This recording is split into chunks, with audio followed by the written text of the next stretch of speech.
Lone Star Planet by H. Beam Piper and John J. Maguire. Chapter 1. They started giving me the business as soon as I came through the door into the secretary's outer office. There was Ethel Quang Lee, the secretary's receptionist, at her desk.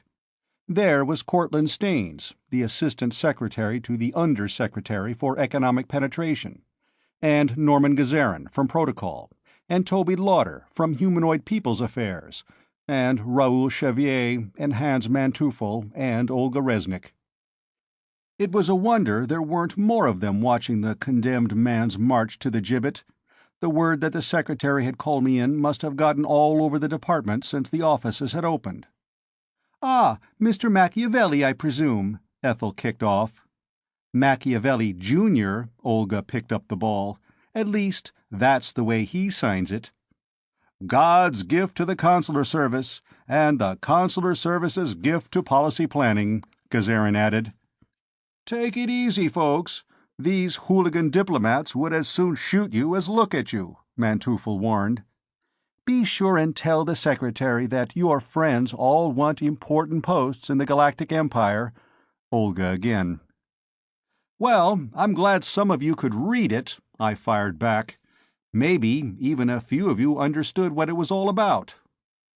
"Don't worry, Silk," Gazarin told me. "Secretary Gopal understands what it was all about. All too well, you'll find." A buzzer sounded gently on Ethel Quang Lee's desk. She snatched up the handphone and whispered into it. A deathly silence filled the room while she listened, whispered some more, then hung it up. They were all staring at me. "Secretary Gopal is ready to see Mr. Stephen Silk," she said. "This way, please." As I started across the room, Staines began drumming on the top of the desk with his fingers, the slow, reiterated rhythm to which a man marches to a military execution. "A cigarette?" Lauder inquired tonelessly. "A glass of rum?" There were 3 men in the Secretary of State's private office. Gopal Singh, the secretary, dark-faced, gray-haired, slender and elegant, meeting me halfway to his desk. Another slender man in black with a silver-threaded, black-neck scarf, Rudolf Klung, the secretary of the Department of Aggression. And a huge, gross-bodied man with a fat baby face and opaque black eyes. When I saw him, I really began to get frightened. The fat man was Natalenko, the security coordinator. "Good morning, Mr. Silk," Secretary Gopal greeted me, his hand extended. "Gentlemen, Mr. Stephen Silk, about whom we were speaking. This way, Mr. Silk, if you please." There was a low coffee table at the rear of the office, and 4 easy chairs around it. On the round brass tabletop were cups and saucers, a coffee urn, cigarettes, and a copy of the current issue of the Galactic Statesman Journal, open at an article entitled "Probable Future Courses of Solar League Diplomacy," by somebody who had signed himself Machiavelli, Jr. I was beginning to wish that the pseudonymous Machiavelli, Jr. had never been born, or at least had stayed on Theta Virgo 4 and been a wineberry planter, as his father had wanted him to be. As I sat down and accepted a cup of coffee, I avoided looking at the periodical. They were probably going to hang it around my neck before they shoved me out of the airlock. "Mr. Silk is, as you know, in our consular service," Gopal was saying to the others. "Back on Luna on rotation, doing something in Mr. Halvard's section. He is the gentleman who did such a splendid job for us on Asha, Gamma Norma 3. And, as he has just demonstrated," he added, gesturing toward the Statesman Journal on the Benares work table, "he is a student both of the diplomacy of the past and the implications of our present policies." "A bit frank," Klung commented dubiously. "But judicious," Natalenko squeaked, in the high, euconoid voice that came so incongruously from his bulk. "He aired his singular accurate predictions in a periodical that doesn't have a circulation of more than 1,000 copies outside his own department. And I don't think the public's semantic reactions to the terminology of imperialism is as bad as you imagine. They seem quite satisfied now with the change in the title of your department from defense to aggression." "Well, we've gone into that, gentlemen," Gopal said. "If the article really makes trouble for us, we can always disavow it. There's no censorship of the journal, and Mr. Silk won't be around to draw fire on us." Here it comes, I thought. "That sounds pretty ominous, doesn't it, Mr. Silk?" Natalenko tittered happily, like a 10-year-old who has just found a new beetle to pull the legs out of. "It's really not as bad as it sounds, Mr. Silk," Gopal hastened to reassure me. "We are going to have to banish you for a while, but I dare say that won't be so bad. The social life here on Luna has probably begun to pall anyhow. So we're sending you to Capella 4. "Capella 4, I repeated, trying to remember something about it. Capella was a geo type like Sol. That wouldn't be so bad. "New Texas," Klung helped me out. Oh, God, no, I thought. "It happens that we need somebody of your sort on that planet, Mr. Silk," Gopal said. "Some of the trouble is in my department, and some of it is in Mr. Klung's. For that reason, perhaps, it would be better if Coordinator Natalenko explained it to you." "You know, I assume, our chief interest in New Texas?" Natalenko asked. "I had some of it for breakfast, sir," I replied. "Super cow." Natalenko tittered again. "Yes, New Texas is the butcher shop of the galaxy. In more ways than one, I'm afraid you'll find. They just butchered one of our people there just a short while ago. Our ambassador, in fact." That would be Silas Cumshaw, and this was the first I'd heard about it. I asked when it had happened. "A couple of months ago. We just heard about it last evening, when the news came in on a freighter from there, which serves to point up something you stressed in your article, the difficulties of trying to run a centralized, democratic government on a galactic scale. But we have another interest, which may be even more urgent than our need for New Texan meat. You've heard, of course, of the Zsrof?" That was a statement, not a question. Natalenko wasn't trying to insult me. I knew who the Zsrof were. I'd run into them here and there. One of the extrasolar intelligent humanoid races, who seem to have been evolved from canine or canine-like ancestors instead of primates. Most of them could speak basic English, but I never saw one who would admit to understanding more of our language than the 850-word basic vocabulary. They occupied a half-dozen planets in a small star cluster about 40 light-years beyond the Capella system. They had developed normal space reaction drive ships before we came into contact with them, and they had quickly picked up the hyperspace drive from us back in those days when the Solar League was still playing Missionaries of Progress and trying to run the galaxy-wide Point 4 program. In the past century, it had become almost impossible for anybody to get into their star group, although Zsrof ships were orbiting in on every planet that the League had settled or controlled. There were Zsrof traders and small merchants all over the galaxy, and you almost never saw one of them without a camera. Their little meteor mining boats were everywhere, and all of them carried more of the most modern radar and astrogational equipment than a meteor miner's lifetime earnings could pay for.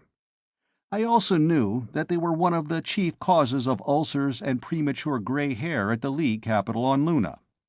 I'd done a little reading on pre-spaceflight Terran history. I had been impressed by the parallel between the present situation and one which had culminated 2.5 centuries before, on the morning of 7 December, 1941. "What," Natalenko inquired, "do you think Machiavelli Jr. would do about the Zsrof?" "We have a Department of Aggression," I replied. "Its mottos are, 'Stop trouble before it starts,' and, 'If we have to fight, let's do it on the other fellow's real estate.' But this situation is just a little too delicate for literal application of those principles. An unprovoked attack on the Zsrof would set every other non-human race in the galaxy against us. Would an attack by the Zsrof on New Texas constitute just provocation?" "It might. New Texas is an independent planet. Its people are descendants of emigrants from Terra, who wanted to get away from the rule of the Solar League. We've been trying for half a century to persuade the new Texan government to join the League. We need their planet, for both strategic and commercial reasons. With the Zeshroff for neighbors, they need us as much, at least, as we need them. The problem is to make them understand that." I nodded again. "And an attack by the Zeshroff would do that, too, sir," I said. Natalenko tittered again. "You see, gentlemen, our Mr. Silk picks things up very handily, doesn't he?" He turned to Secretary of State Gopal. "You take it from there," he invited. Gopal Singh smiled benignly. "Well, that's it, Stephen," he said. "We need a man on New Texas who can get things done. 3 things, to be exact. First, find out why poor Mr. Cumshaw was murdered, and what can be done about it to maintain our prestige without alienating the New Texans. Second, bring the government and people of New Texas to a realization that they need the Solar League as much as we need them. And third, forestall or expose the plans for the Zeshroff invasion of New Texas." Is that all now? I thought. He doesn't want a diplomat, he wants a magician. "And what," I asked, "will my official position be on New Texas, sir? Or will I have one of any sort?" "Oh, yes, indeed, Mr. Silk. Your official position will be that of Ambassador Plenipotentiary and Envoy Extraordinary. That, I believe, is the only vacancy which exists in the diplomatic service on that planet." At Dumbarton Oaks Diplomatic Academy, they haze the freshmen by making them sit on a one-legged stool and balance a teacup and saucer on one knee, while the upperclassmen pelt them with ping-pong balls. Whoever invented that and the other similar forms of hazing was one of the great geniuses of the service. So I sipped my coffee, set down the cup, took a puff from my cigarette, and said, "I am indeed deeply honored, Mr. Secretary. I trust I needn't go into any assurances that I will do everything possible to justify your trust in me." "I believe he will, Mr. Secretary," Natalenko piped, in a manner that chilled my blood. "Yes, I believe so," Gopal Singh said. "Now, Mr. Ambassador, there's a liner in orbit 2,000 miles off Luna, which has been held from blasting off for the last 8 hours, waiting for you. Don't bother packing more than a few things. You can get everything you'll need on board, or at New Austin, the planetary capital. We have a man whom Coordinator Natalenko has secured for us, a native New Texan, Hadi Ringo by name. He'll act as your personal secretary. He's aboard the ship now. You'll have to hurry, I'm afraid. Well, bon voyage, Mr. Ambassador." Chapter 2. The death watch outside had grown to about 15 or 20. They were all waiting in happy anticipation as I came out of the secretary's office. "What did he do to you, Silk?" Cortlandt Staines asked, amusedly. "Demoted me. Kicked me off the hooligan diplomats," I said glumly. "Demoted you from the consular service?" Staines asked scornfully. "Impossible." "Yes, he demoted me to the cookie pushers. Clear down to ambassador." That got a terrific laugh. I went out, wondering what sort of noises they'd make the next morning when the appointment sheet was posted. I gathered a few things together, mostly small personal items, and all the microfilms I could find on New Texas, then got aboard the Space Navy cutter that was waiting to take me to the ship. It was a 4-hour trip, and I put in the time going over my hastily assembled microfilm library and using a stenophone to dictate a reading list for the space trip.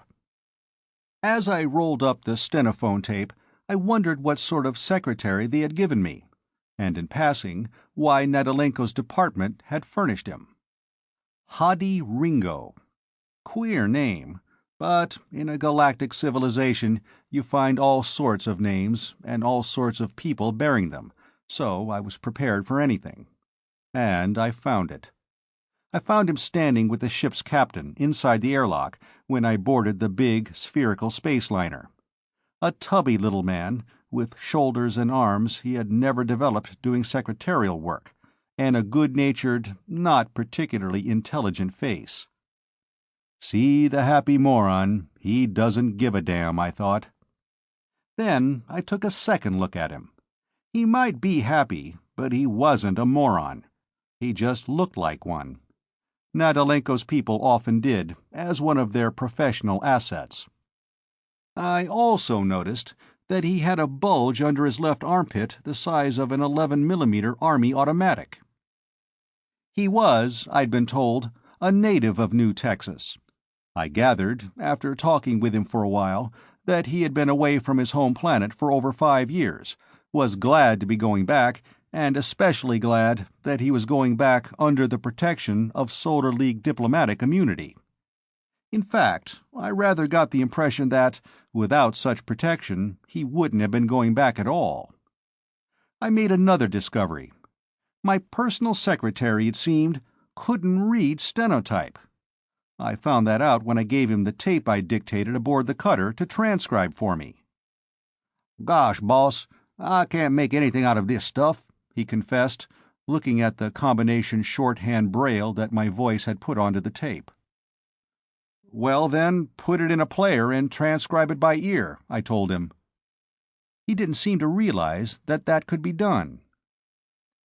"How did you come to be sent as my secretary if you can't do secretarial work?" I wanted to know. He got out a bag of tobacco and a book of papers and began rolling a cigarette with one hand. "Why, shucks, boss, nobody seemed to think I'd have to do this kind of work," he said. "I was just sent along to show you the way round New Texas, and see you don't get into no trouble."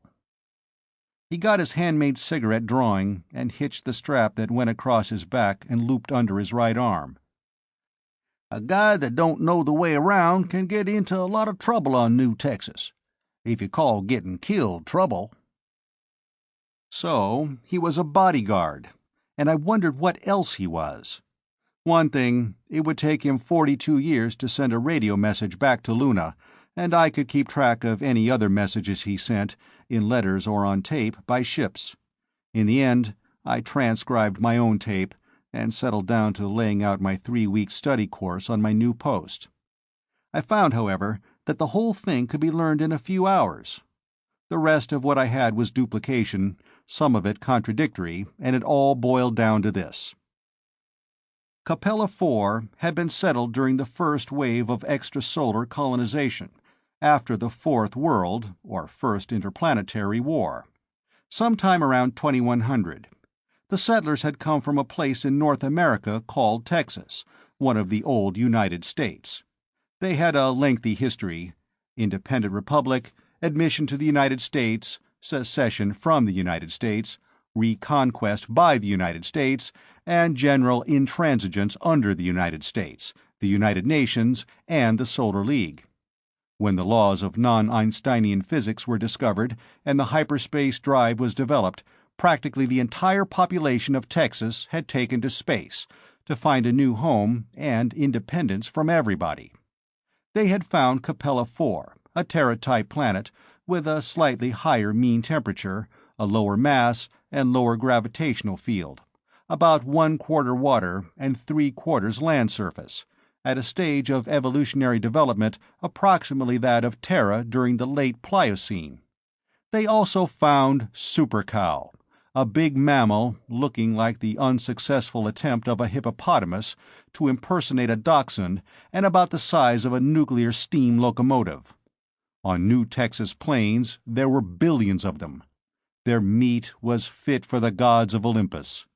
So New Texas had become the meat supplier to the galaxy.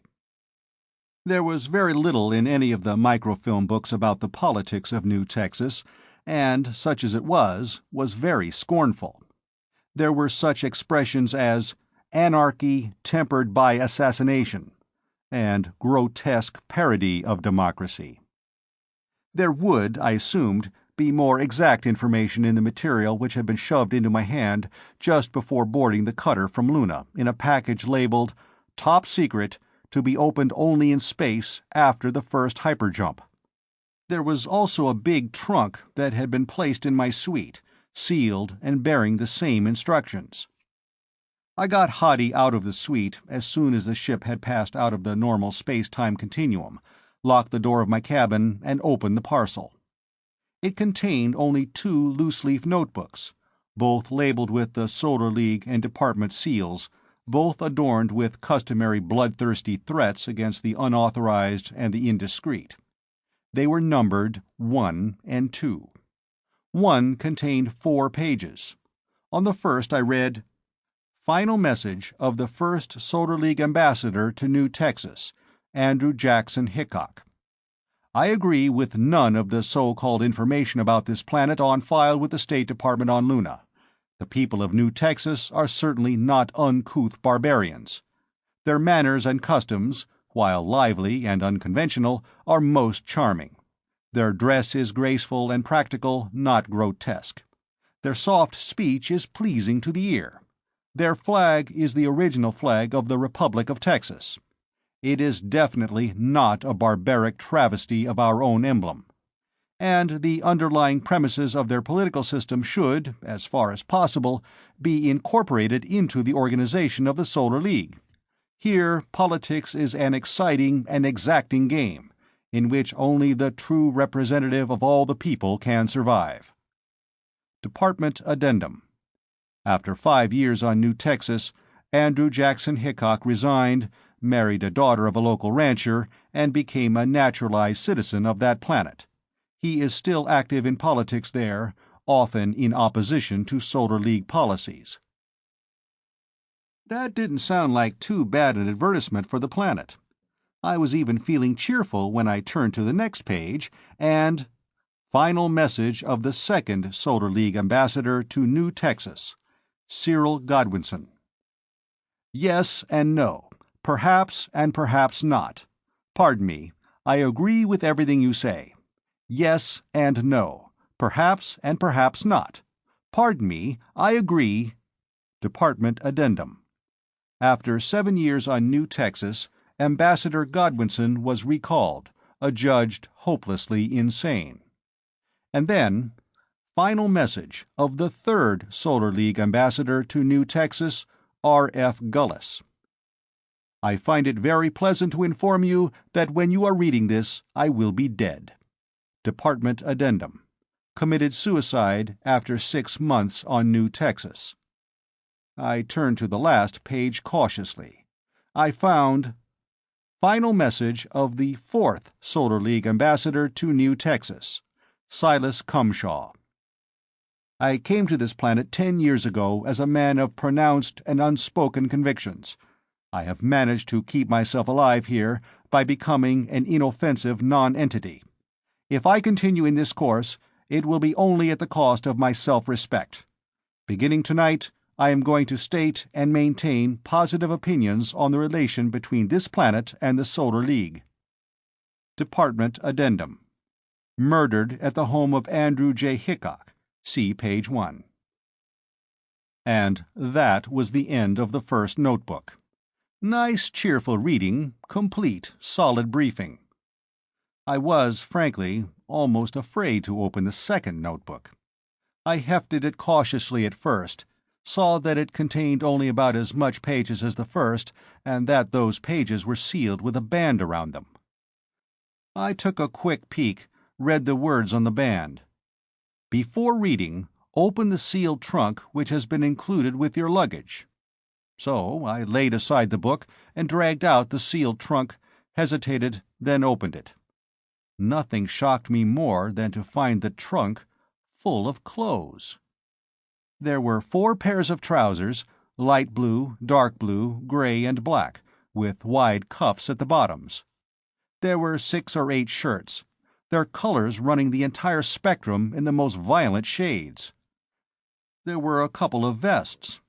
There were 2 pairs of short boots with high heels and fancy leather working, and a couple of hats with 4-inch brims. And there was a wide leather belt, practically a leather corset. I stared at the belt, wondering if I was really seeing what was in front of me. Attached to the belt were a pair of pistols in right and left-hand holsters. The pistols were 7mm Krupp-Tutte ultra-speed automatics, and the holsters were the spring-ejection quick-draw holsters which were the secret of the State Department Special Services. This must be a mistake, I thought. I'm an ambassador now, and ambassadors never carry weapons. The sanctity of an ambassador's person not only made the carrying of weapons unnecessary, so that an armed ambassador was a contradiction of diplomatic terms, but it would be an outrageous insult to the nation to which he had been accredited. Like taking a poison taster to a friendly dinner. Maybe I was supposed to give the belt and holsters to Hadi Ringo, so I tore the sealed band off the second notebook and read through it. I was to wear the local costume on New Texas.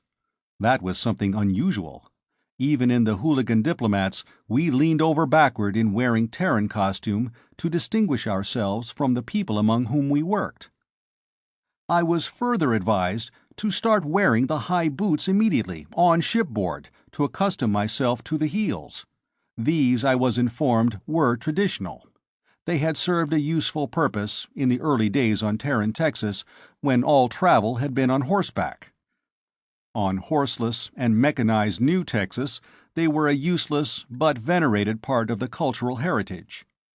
There were bits of advice about the hat and the trousers, which for some obscure reason were known as Levi's, and I was informed, as an order, that I was to wear the belt and pistols at all times outside the embassy itself. That was all of the second notebook. The two notebooks, plus my conversation with Gopal, Klung, and Natalenko, completed my briefing for my new post. I slid off my shoes and pulled on a pair of boots. They fitted perfectly. Evidently, I had been tapped for this job as soon as word of Silas Cumshaw's death had reached Luna, and there must have been some fantastic hurrying to get my outfit ready.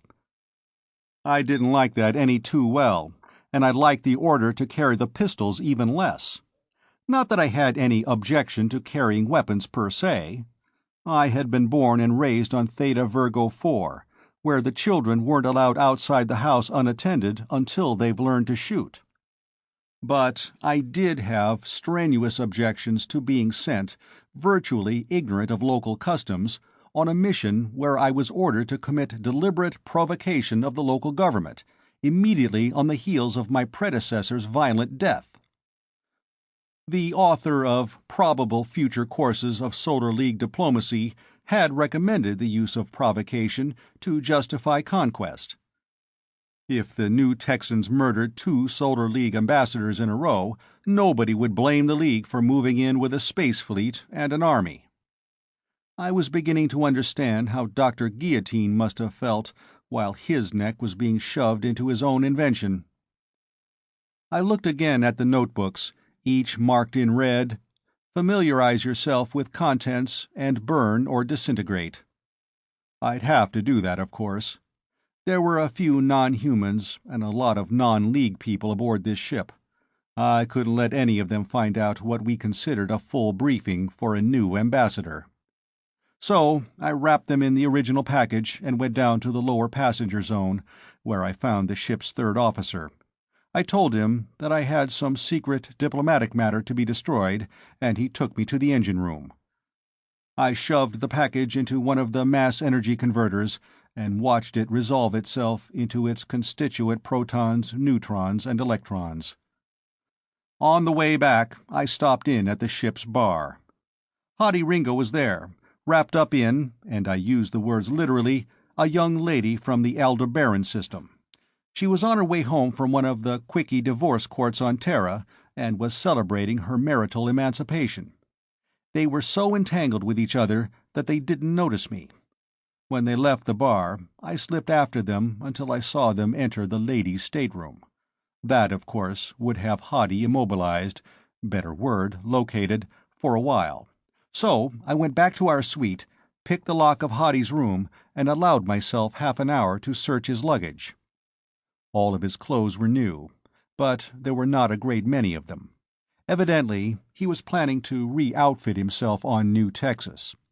There were a few odds and ends, the kind any man with a real home planet will hold on to, in the luggage. He had another 11mm pistol, made by the Consolidated Martian Metal Works, mate to the one he was carrying in a shoulder holster, and a wide two-holster belt like the one furnished me, but quite old. I greeted the sight and the meaning of the old holsters with joy. They weren't the State Department Special Services type. That meant that Hadi was just one of Natalenko's run-of-the-gallows cutthroats, not important enough to be issued the secret equipment. But I was a little worried over what I found hiding in the lining of one of his bags, a letter addressed to Space Commander Lucius C. Stonehenge, Aggression Department Attaché, New Austin Embassy. I didn't have either the time or the equipment to open it. But, knowing our various departments, I tried to reassure myself with the thought that it was only a letter of credence, with the real message to be delivered orally. About the real message I had no doubts. Arrange the murder of Ambassador Stephen Silk in such a way that it looks like another New Texas job. Starting that evening, or what passed for evening aboard a ship in hyperspace, Hadi and I began a positively epical binge together. I had it figured this way. As long as we were aboard ship, I was perfectly safe. On the ship, in fact, Hadi would definitely have given his life to save mine. I'd have to be killed on New Texas to give Klung's boys their excuse for moving in. And there was always the chance, with no chance too slender for me to ignore, that I might be able to get Hadi drunk enough to talk, yet still be sober enough myself to remember what he said. Exact times, details, faces, names came to me through a sort of hazy blur as Hadi and I drank something he called Super Bourbon, a New Texan drink that Bourbon County, Kentucky would never have recognized. They had no corn on New Texas. This stuff was made out of something called super yams. There were at least two things I got out of the binge. First, I learned to slug down the national drink without batting an eye. Second, I learned to control my expression as I uncovered the fact that everything on New Texas was super something. I was also cautious enough, before we really got started, to leave my belt and guns with the purser. I didn't want Hadi poking around those secret holsters. And I remember telling the captain to radio New Austin as soon as we came out of our last hyperspace jump, then to send the ship's doctor around to give me my hangover treatments. But the thing I wanted to remember, as the hangover shots brought me back to normal life, I found was the one thing I couldn't remember. What was the name of that girl? A big, beautiful blonde who joined the party along with Hadi's grass widow from Aldebaran and stayed with it to the end. Damn, I wish I could remember her name. When we were 15,000 miles off-planet and the lighters from New Austin Spaceport were reported on the way, I got into the skin-tight Levi's, the cataclysmic-colored shirt, and the loose vest, tucked my big hat under my arm, and went to the purser's office for my guns, buckling them on. When I got back to the suite, Hadi had put on his pistols and was practicing quick draws in front of the mirror. He took one look at my armament and groaned. "You're gonna get yourself killed for sure with that rig and them pop guns," he told me. "These pop guns shoot harder and make bigger holes than that pair of museum pieces you're carrying," I replied. "And them holsters," Hadi continued. "Why, it'd take all day to get your guns out of them. You better let me find you a real rig when we get into New Austin." There was a chance, of course, that he knew what I was using and wanted to hide his knowledge. I doubted that. "Sure, you State Department guys always know everything," he went on. "Like them microfilm books you was readin'. I tried to tell you what things is really like on New Texas, and you let it go in one ear and out the other." Then he wandered off to say goodbye to the grass widow from Aldebaran, leaving me to make the last-minute check on the luggage. I was hoping I'd be able to see that blonde. What was her name? Gale something or other. Let's see. She'd been at some Terran university, and she was on her way home to New Texas, of course. I saw her, half an hour later, in the crowd around the airlock when the lighters came alongside, and I tried to push my way toward her. As I did, the airlock opened, the crowd surged toward it, and she was carried along. Then the airlock closed, after she had passed through, and before I could get to it. That meant I'd have to wait for the second lighter. So I made the best of it, and spent the next half hour watching the disk of the planet grow into a huge ball that filled the lower half of the view screen, and then lose its curvature. And instead of moving in toward the planet, we were going down toward it. Chapter 3. New Austin Spaceport was a huge place, a good 50 miles outside the city. As we descended, I could see that it was laid out like a wheel, with the landings and the blast-off stands around the hub, and high buildings, packing houses and refrigeration plants, along the many spokes. It showed a technological level quite out of keeping with the accounts I had read, or the stories Hadi had told, about the simple ranch life of the planet. Might be foreign capital invested there, and I made a mental note to find out whose. On the other hand, Old Texas, on Terra, had been heavily industrialized, so much so that the state itself could handle the gigantic project of building enough spaceships to move almost the whole population into space. Then the landing field was rushing up at us, with the nearer ends of the roadways and streets drawing close and the far ends lengthening out away from us. The other lighter was already down, and I could see a crowd around it. There was a crowd waiting for us when we got out and went down the escalators to the ground, and as I had expected, a special group of men waiting for me. They were headed by a tall, slender individual in the short, black Eisenhower jacket, gray striped trousers, and black Homburg that was the uniform of the diplomatic service, alias the Cookie Pushers. Over their heads at the other rocket boat, I could see the gold-gleaming head of the girl I'd met on the ship. I tried to push through the crowd and get to her. As I did, the Cookie Pusher got in my way. "Mr. Silk, Mr. Ambassador, here we are," he was clamoring. "The car for the embassy is right over here." He clutched my elbow. "You have no idea how glad we all are to see you, Mr. Ambassador." Yes, of course. Now, there's somebody over there I have to see at once." I tried to pull myself loose from his grasp. Across the concrete between the two lighters, I could see the girl push out of the crowd around her and wave a hand to me. I tried to yell to her, but just then another lighter, loaded with freight, started to lift out at another nearby stand, with the roar of half a dozen Niagaras. The thin man in the striped trousers added to the uproar by shouting into my ear and pulling at me. "We haven't time," he finally managed to make himself heard. "We're dreadfully late now, sir. You must come with us." Hadi, too, had caught hold of me by the other arm.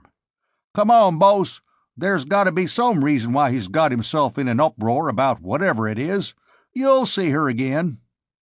Then the whole gang, Hadi, the thin man with the black Homburg, his younger accomplice in identical garb, and the chauffeur, all closed in on me and pushed me, pulled me, half carried me, 50 yards across the concrete to where their air car was parked. By this time, the tall blonde had gotten clear of the mob around her and was waving frantically at me. I tried to wave back, but I was literally crammed into the car and flung down on the seat. At the same time, the chauffeur was jumping in, extending the car's wings, jetting up. "Great God!" I bellowed. "This is the damnedest piece of impudence I've ever had to suffer from any subordinates in my whole State Department experience. I want an explanation out of you, and it better be a good one." There was a deafening silence in the car for a moment. The thin man moved himself off my lap, then sat there looking at me with the heartbroken eyes of a friendly dog that had just been kicked for something which wasn't really its fault. "Mr. Ambassador, you can't imagine how sorry we all are, but if we hadn't gotten you away from the spaceport and to the embassy at once, we would all have been much sorrier." "Somebody here gunning for the ambassador?" Hadi demanded sharply. "Oh, no! I hadn't even thought of that." The thin man almost gibbered. "But your presence at the embassy is of immediate and urgent necessity. You have no idea of the state in which things have gotten. Oh, pardon me, Mr. Ambassador.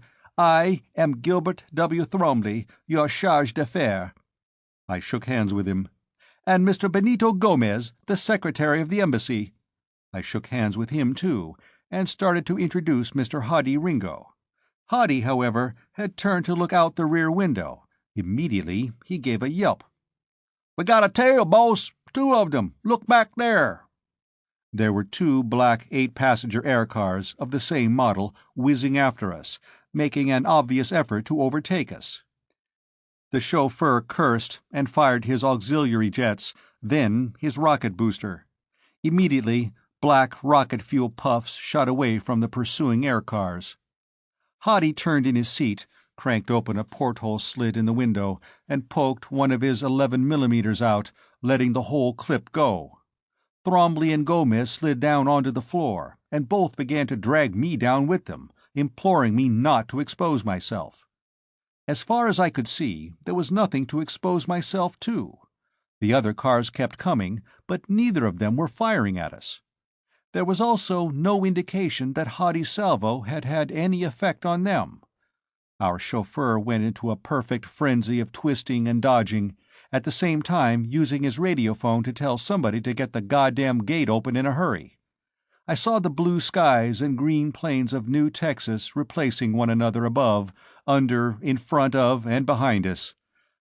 Then the car set down on a broad stretch of concrete, the wings were retracted, and we went whizzing down a city street. We whizzed down a number of streets.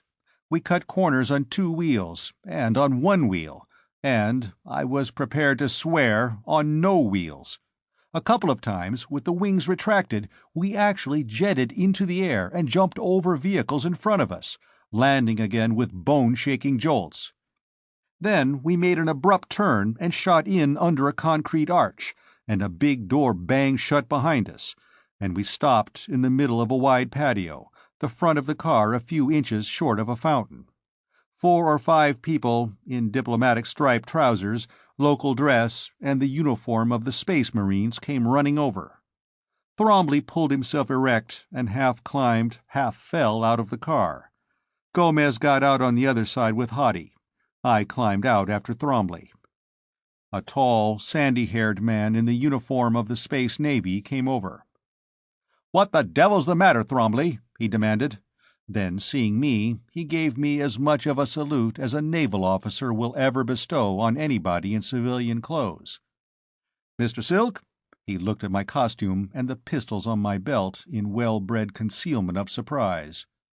"I'm your military attaché, Stonehenge, Space Commander, Space Navy." I noticed that Hadi's ears had pricked up, but he wasn't making any effort to attract Stonehenge's attention. I shook hands with him, introduced Hadi, and offered my cigarette case around. "You seem to have had a hectic trip from the spaceport, Mr. Ambassador. What happened?" Thromley began accusing our driver of trying to murder the lot of us. Hadi brushed him aside and explained. "Just after we took off, 2 other cars took off after us. We speeded up, and they speeded up too. Then your flyboy here got fancy. That shook 'em off. Time we got into the city, we dropped them. Nice job of driving. Probably saved our lives." "Shucks, that wasn't nothing," the driver disclaimed. "When you drive for politicians, you're either good or you're good and dead." "I'm surprised they started so soon," Stonehenge said. Then he looked around at my fellow passengers, who seemed to have realized by now that they were no longer dangling by their fingernails over the brink of the grave. "But, gentlemen, let's not keep the ambassador standing out here in the hot sun." So we went over the arches at the side of the patio, and were about to sit down when one of the embassy servants came up, followed by a man in a loose vest and blue Levi's and a big hat. He had a pair of automatics in his belt, too. "I'm Captain Nelson, New Texas Rangers," he introduced himself. "Which one of you all is Stephen Silk?" I admitted it. The Ranger pushed back his wide hat and grinned at me. "I just can't figure this out," he said. "You're in the right place and the right company, but we got a report from a mighty good source that you've been kidnapped at the spaceport by a gang of thugs." "A blonde source?" I made curving motions with my hands. "I don't blame her. My efficient and conscientious charge d'affaires, Mr. Thromley, felt that I should reach the embassy here as soon as possible, and from where she was standing, it must have looked like a kidnapping. Fact is, it looked like one from where I was standing, too.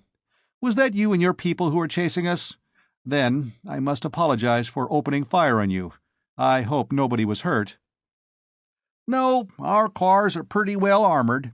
You scored a couple of times on one of them, but no harm done. I reckon after what happened to Silas Cumshaw, you had a right to be suspicious." I noticed that refreshments, including several bottles, had been placed on a big wicker table under the arched veranda. "Can I offer you a drink, Captain, in token of mutual amity?" I asked. "Well now, I'd like to, Mr. Ambassador, but I'm on duty," he began. "You can't be. You're an officer of the planetary government of New Texas, and in this embassy you're in the territory of the Solar League." "That's right now, Mr. Ambassador," he grinned. "Extraterritoriality. Wonderful thing, extraterritoriality." He looked at Hoddy, who, for the first time since I had met him, was trying to shrink into the background. "And diplomatic immunity, too, ain't it, Hoddy?" After he had had his drink and departed, we all sat down. Thromley began speaking almost at once. "Mr. Ambassador, you simply must issue a public statement immediately, sir. Only a public statement, issued promptly, will relieve the crisis into which we have all been thrust." "Oh, come, Mr. Thromley," I objected. "Captain Nelson'll take care of all that in his report to his superiors." Thromley looked at me for a moment as though I had been speaking to him in Hottentot, then waved his hands in polite exasperation. "Oh, no, no, I don't mean that, sir. I mean a public statement to the effect that you have assumed full responsibility for the embassy. Where is that thing? Mr. Gomez!" Gomez gave him 4 or 5 sheets stapled together. He laid them on the table, turned to the last sheet, and whipped out a pen. "Here, sir, just sign here." "Are you crazy?" I demanded. "I'll be damned if I'll sign that.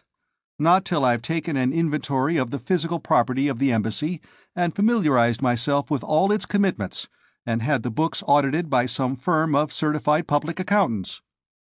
Thromley and Gomez looked at one another. They both groaned. "But we must have a statement of assumption of responsibility," Gomez dithered. "Or the business of the embassy will be at a dead stop, and we can't do anything," Thromley finished. "Wait a moment, Thromley," Stonehenge cut in. "I understand Mr. Silk's attitude. I've taken command of a good many ships and installations, and at one time or another I've never signed for anything I couldn't see and feel and count. I know men who retired as brigadier generals or vice admirals, but they retired loaded with debts incurred because as second lieutenants or ensigns they forgot that simple rule." He turned to me.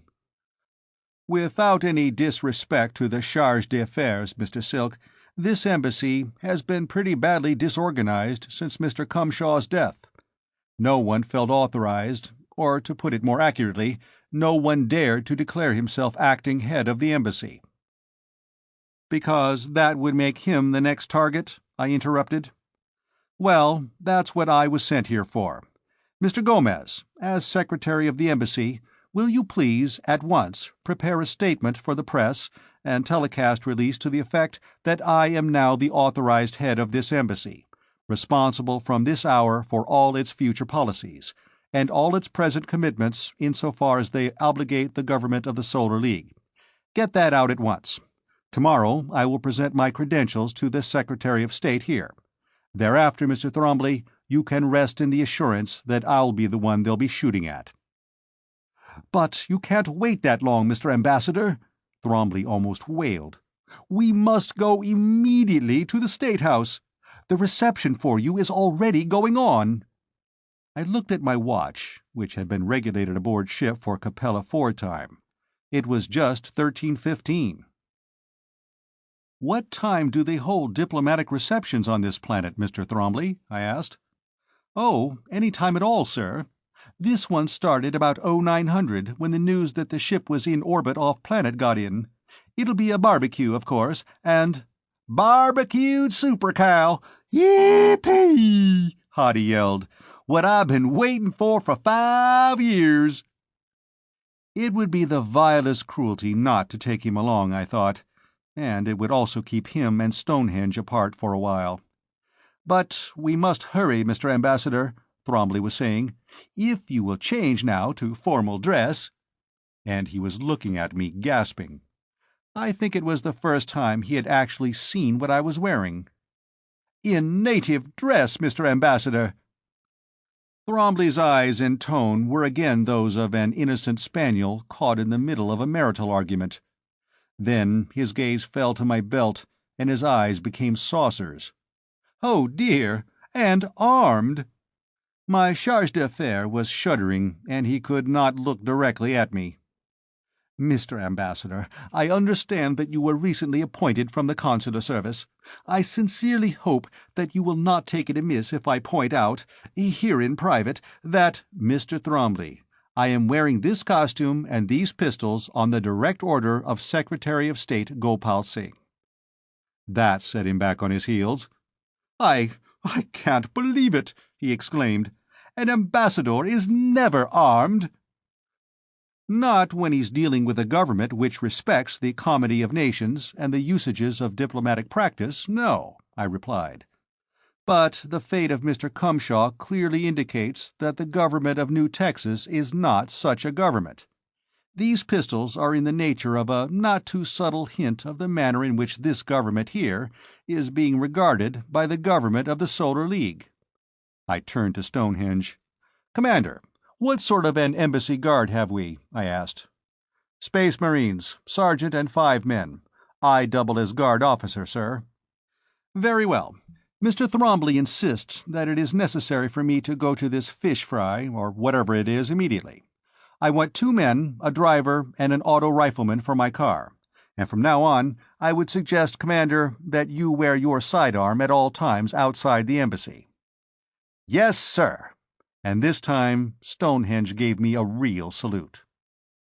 "Well, I must phone the State House then," Thrombly said. "We will have to call on Secretary of State Palm, and then on President Hutchinson." With that he got up, excused himself, motioned Gomez to follow, and hurried away. I got up too, and motioned Stonehenge aside. "Aboard ship, coming in, I was told that there's a task force of the Space Navy on maneuvers about 5 light-years from here," I said. "Yes, sir. Task Force Red Blue Green, 5th Space Fleet. Fleet Admiral Sir Rodney Tregaskis." "Can we get hold of a fast spaceboat with hyperdrive engines in a hurry?" 8 or 10 of them always around New Austin Spaceport, available for charter." "All right. Charter one and get out to that fleet. Tell Admiral Tregaskis that the ambassador at New Austin feels in need of protection. Possibility of Zasroff invasion. I'll give you written orders. I want the fleet within radio call. How far out would that be, with our facilities?" "The embassy radio isn't reliable beyond about 60 light-minutes, sir." "Then tell Sir Rodney to bring his fleet in that close. The invasion, if it comes, will probably not come from the direction of the Zasroff star cluster. They'll probably jump past us and move in from the other side. I hope you don't think I'm having nightmares, Commander. Danger of a Zasroff invasion was pointed out to me by persons on the very highest level, on Luna." Stonehenge nodded. "I'm always having the same kind of nightmares, sir, especially since this special envoy arrived here, ostensibly to negotiate a meteor mining treaty." He hesitated for a moment. We don't want the New Texans to know, of course, that you've sent for the fleet?" "Naturally not." "Well, if I can wait until about midnight before I leave, I can get a boat owned, manned, and operated by Solar League people. The boat's a dreadful-looking old tub, but she's sound and fast. The gang who own her are pretty notorious characters, suspected of smuggling, piracy, and whatnot, but they'll keep their mouths shut if well paid." "Then pay them well," I said. "And it's just as well you're not leaving at once. When I get back from this clambake, I'll want to have a general informal council, and I certainly want you in on it." On the way to the State House in the aircar, I kept wondering just how smart I had been. I was pretty sure that the Zsroff were getting ready for a sneak attack on New Texas, and, as Solar League ambassador, I, of course, had the right to call on the Space Navy for any amount of armed protection. Sending Stonehenge off on what couldn't be less than an 18-hour trip would delay anything he and Hottie might be cooking up, too. On the other hand, with the fleet so near, they might decide to have me rubbed out in a hurry, to justify seizing the planet ahead of the Zsroff.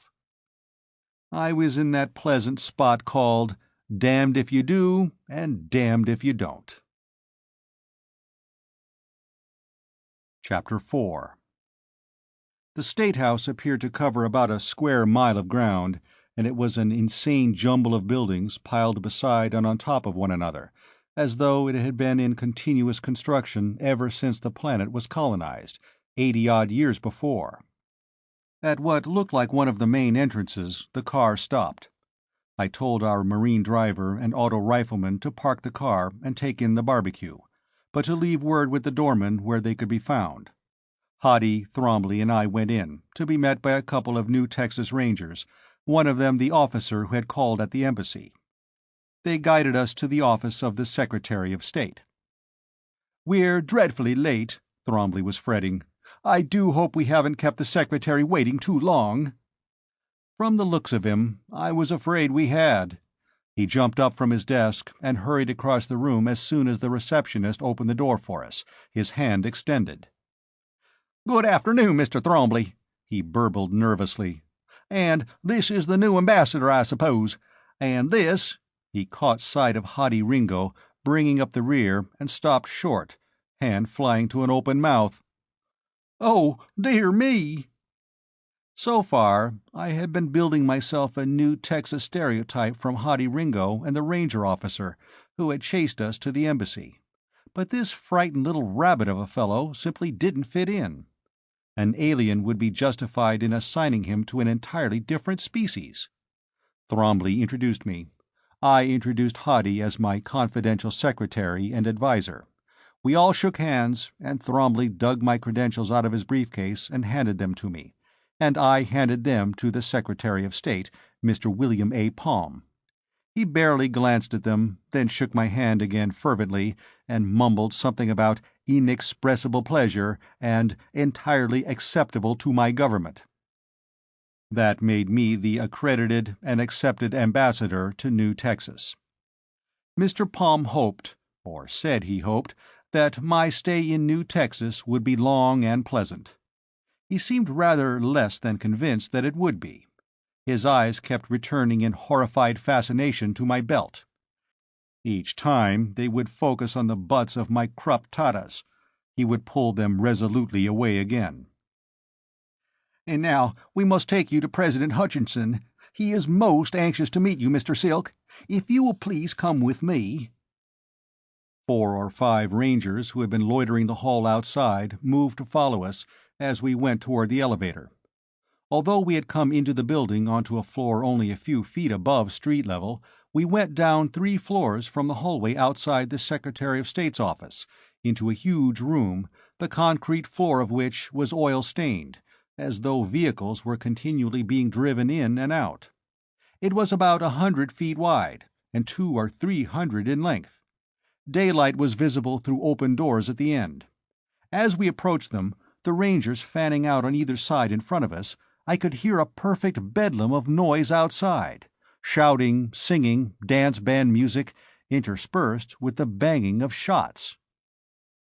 When we reached the doors at the end, we emerged into one end of a big rectangular plaza, at least 500 yards in length. Most of the uproar was centered at the opposite end, where several thousand people, in costumes colored through the whole spectrum, were milling about. There seemed to be at least 2 square dances going on, to the music of competing bands. At the distant end of the plaza, over the heads of the crowd, I could see the piles and tracks of an overhead crane, towering above what looked like an open hearth furnace. Between us and the bulk of the crowd, in a cleared space, 2 medium tanks, heavily padded with mats, were ramming and trying to overturn each other, the mob of spectators crowding as close to them as they dared.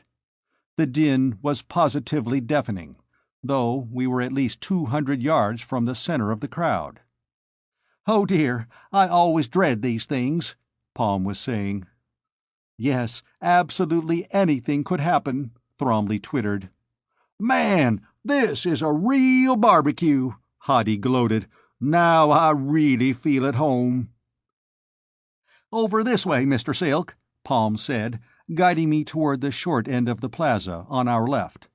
"We will see the President, and then—" he gulped, "then we all go down to the barbecue." In the center of the short end of the plaza, dwarfed by the monster bulks of steel and concrete and glass around it, stood a little old building of warm-tinted adobe. I had never seen it before, but somehow it was familiar-looking. And then I remembered. Although I had never seen it before, I had seen it pictured many times. Pictured under attack, with gun smoke spouting from windows and parapets. I plucked Thromley's sleeve. "Isn't that a replica of the Alamo?" He was shocked. "Oh dear, Mr. Ambassador, don't let anybody hear you ask that. That's no replica. It is the Alamo. The Alamo." I stood there a moment, looking at it. I was remembering, and finally understanding, what my psychohistory lessons about the romantic freeze had meant. They had taken this little mission fort down, brick by adobe brick, loaded it carefully into a spaceship, brought it here, 42 light-years away from Terra, and reverently set it up again. Then they had built a whole world and a whole social philosophy around it. It had been the dissatisfied, of course, the discontented, the dreamers who had led the vanguard of man's explosion into space, following the discovery of the hyperspace drive. They had gone from Terra, cherishing dream of things that had been dumped into the dustbin of history, carrying with them pictures of ways of life that had passed away, or that had never really been. Then, in their new life, on new planets, they had set to work making those dreams and those pictures live. And many times they had come close to succeeding. These Texans, now, they had left behind the cold fact that it had been their state's great industrial complex that had made their migration possible. They ignored the fact that their life here on Capella IV was possible only by application of modern industrial technology. That rodeo down the plaza, tank tilting instead of bronco busting. Here they were, living frozen in a romantic dream, a world of roving cowboys and ranch kingdoms. No wonder Hoddy hadn't liked the books I had been reading on the ship. They shook the fabric of that dream.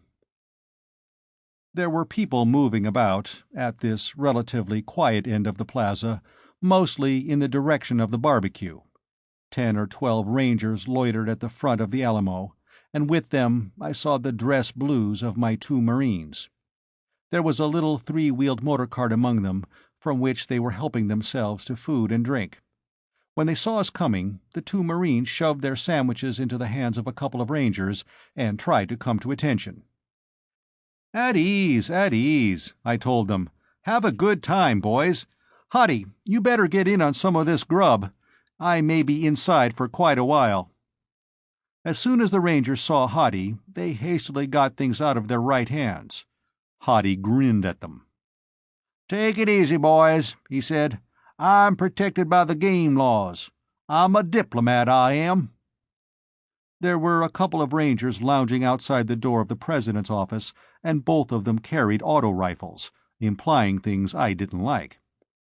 I had seen the president of the Solar League wandering around the domed city of Artemis unattended, looking for all the world like a professor in his academic halls.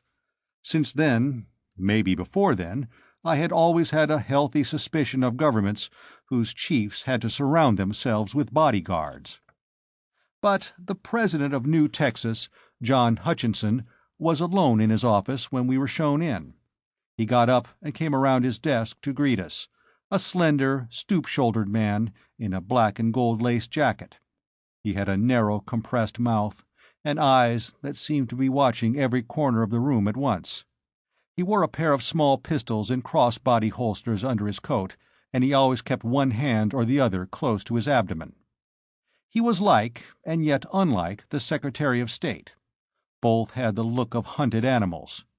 But where Palm was a rabbit, twitching to take flight at the first whiff of danger, Hutchinson was a cat who hears hounds baying, ready to run if he could, or claw if he must. "Good day, Mr. Silk," he said, shaking hands with me after the introductions. "I see you're healed. You're smart.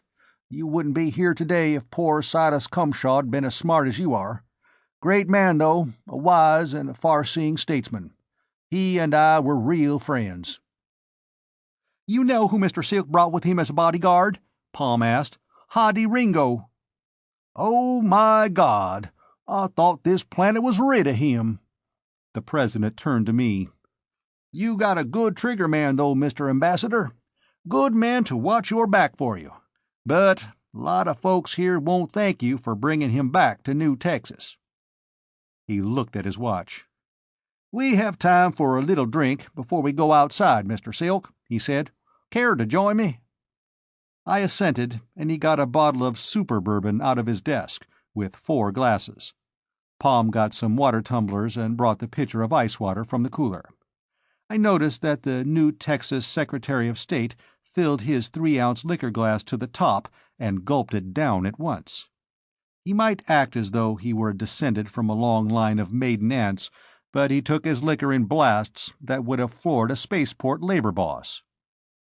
We had another drink, a little slower, and chatted for a while, and then Hutchinson said regretfully that we'd have to go outside and meet the folks. Outside, our guards, Hadi, the 2 Marines, the Rangers who had escorted us from Palm's office and Hutchinson's retinue, surrounded us, and we made our way down the plaza through the crowd. The din, ear-piercing yells, whistles, cowbells, pistol shots, the cacophony of the 2 dance bands, and the chorus singing, of which I caught only the words, "The skies of freedom are above you," was as bad as New Year's Eve in Manhattan or Nairobi or New Moscow on Terra. "Don't take all this as a personal tribute, Mr. Silk," Hutchinson screamed into my ear. "On this planet, to paraphrase Nietzsche, a good barbecue halloweth any cause." That surprised me at the moment. Later, I found out that John Hutchinson was one of the leading scholars on New Texas, and had once been president of one of their universities. New Texas Christian, I believe. As we got up onto the platform, close enough to the barbecue pits to feel the heat from them, somebody let off what sounded like a 50mm anti-tank gun 5 or 6 times. Hutchinson grabbed a microphone and bellowed into it, "Ladies and gentlemen, your attention, please." The noise began to diminish, slowly, until I could hear one voice in the crowd below. "Shut up, you damn fools! We can't eat till this is over." Hutchinson introduced me in a very few words. I gathered that lengthy speeches at barbecues were not popular on New Texas. "Ladies and gentlemen," I yelled into the microphone, "appreciative as I am of this honor, there is one here who is more deserving of your notice than I, one to whom I also pay homage. He's over there on the fire, and I want a slice of him as soon as possible." That got a big ovation. There was, beside the water pitcher, a bottle of super bourbon. I ostentatiously threw the water out of the glass, poured a big shot of the corrosive stuff, and downed it. "For God's sake, let's eat," I finished. Then I turned to Thrombley, who was looking like a priest who had just seen the bishop spit in the holy water font. "Stick close to me," I whispered. "Cue me in on the local notables, and the other members of the diplomatic corps." Then we all got down off the platform, and a band climbed up and began playing one of those raucous cowboy ballads which had originated in Manhattan about the middle of the 20th century. "The sandwiches'll be here in a moment, Mr. Ambassador," Hutchinson screamed, in effect whispered, in my ear. "Don't feel any reluctance about shaking hands with a sandwich in your other hand. That's standard practice here. You struck just the right note up there. That business with the liquor was positively inspired." The sandwiches, huge masses of meat and hot relish, wrapped in tortillas of some sort, arrived, and I bit into one. I'd been eating Super Cow all my life, frozen or electron-beamed for transportation, and now I was discovering that I had never really eaten Super Cow before. I finished the first sandwich in surprisingly short order, and was starting on my second when the crowd began coming. First, the diplomatic corps, the usual collection of weirdies, human and otherwise. There was the ambassador from Tara, in a suit of what his planet produced as a substitute for Irish homespuns.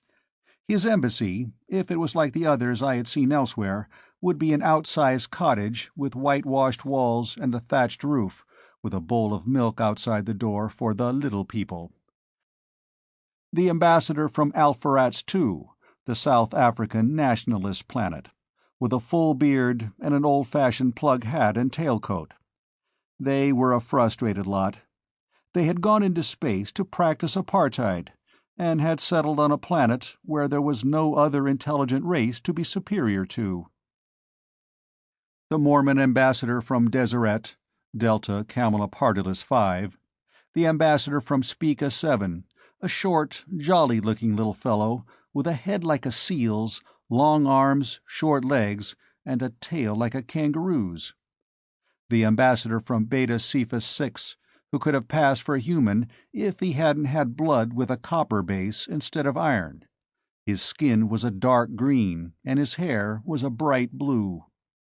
I was beginning to correct my first impression that Thrombley was a complete dithering fool. He stood at my left elbow, whispering the names and governments and home planets of the ambassadors as they came up, handing me little slips of paper on which he had written phonetically correct renditions of the greetings I would give them in their own language.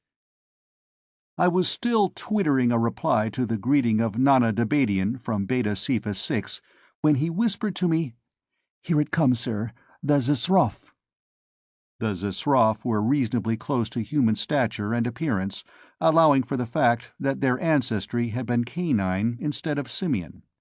They had, of course, longer and narrower jaws than we have, and definitely carnivorous teeth. There were stories floating around that they enjoyed barbecued Terran even better than they did Super Cow and hot relish. This one advanced, extending his three-fingered hand. "I am most happy to make connection with Solar League representative," he said. "I am named Gulafur Dispatin Vuvuvu." No wonder Thrombley let him introduce himself. I answered in the basic English that was all he'd admit to understanding. "The name of your great nation has gone before you to me. The stories we tell to our young of you are at the top of our books. I have hoped to make great pleasure in you and me to be friends." Gugulafur Vuvuvu's smile wavered a little at the oblique reference to the couple of trouncings our Space Navy had administered to Zisrof ships in the past. "We will be in the same place again times with no number," the alien replied. "I have hope for you that time you are in this place will be long, and will put pleasure in your heart." Then the pressure of the line behind him pushed him on. Cabinet members, senators and representatives, prominent citizens, mostly Judge so-and-so or Colonel this and that, It was all a blur, so much so that it was an instant before I recognized the gleaming golden hair and the statuesque figure. "Thank you. I have met the ambassador." The lovely voice was shaking with restrained anger. "Gale!" I exclaimed. "Your father comin' to the barbecue, Gale?" President Hutchinson was asking. "He ought to be here any minute. He sent me on ahead from the hotel. He wants to meet the ambassador. That's why I joined the line." "Well, I suppose I leave Mr. Silk in your hands for a while," Hutchinson said. "I ought to circulate around a little." "Yes, just leave him in my hands," she said vindictively. "What's wrong, Gale?" I wanted to know. "I know I was supposed to meet you at the spaceport, but—" "You made a beautiful fool of me at the spaceport." "Look, I can explain everything. My embassy staff insisted on hurrying me off." Somebody gave a high-pitched whoop directly behind me and emptied the clip of a pistol. I couldn't even hear what else I said. I couldn't hear what she said either, but it was something angry. "You have to listen to me," I roared in her ear. "I can explain everything." "Any diplomat can explain anything," she shouted back. "Look, Gale, you're hanging an innocent man," I yelled back at her. "I'm entitled to a fair trial." Somebody on the platform began firing his pistol within inches of the loudspeakers, and it sounded like an H-bomb going off. She grabbed my wrist and dragged me toward a door under the platform. "Down here," she yelled. "And this better be good, Mr. Silk." We went down a spiral ramp lighted by widely scattered overhead lights. "Space attack shelter," she explained. "And look, what goes on in spaceships is one thing, but it's as much as a girl's reputation is worth to come down here during a barbecue." There seemed to be quite few girls at that barbecue who didn't care what happened to their reputations. We discovered that after looking into a couple of passageways that branched off the entrance. "Over this way," Gale said. "Confederate Courts Building. There won't be anything going on over here now." I told her, with as much humorous detail as possible, about how Thrombley had shanghaied me to the embassy, and about the chase by the Rangers. Before I was half through, she was laughing heartily, all traces of her anger gone.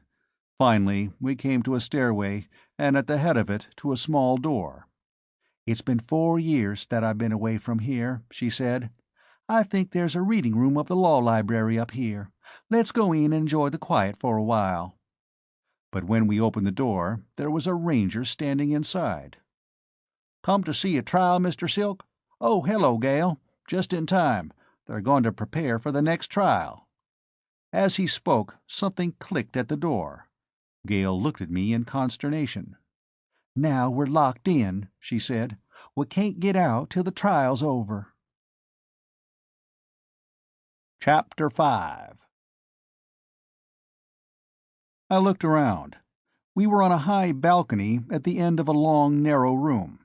In front of us, windows rose to the ceiling, and it was evident that the floor of the room was about 20 feet below ground level.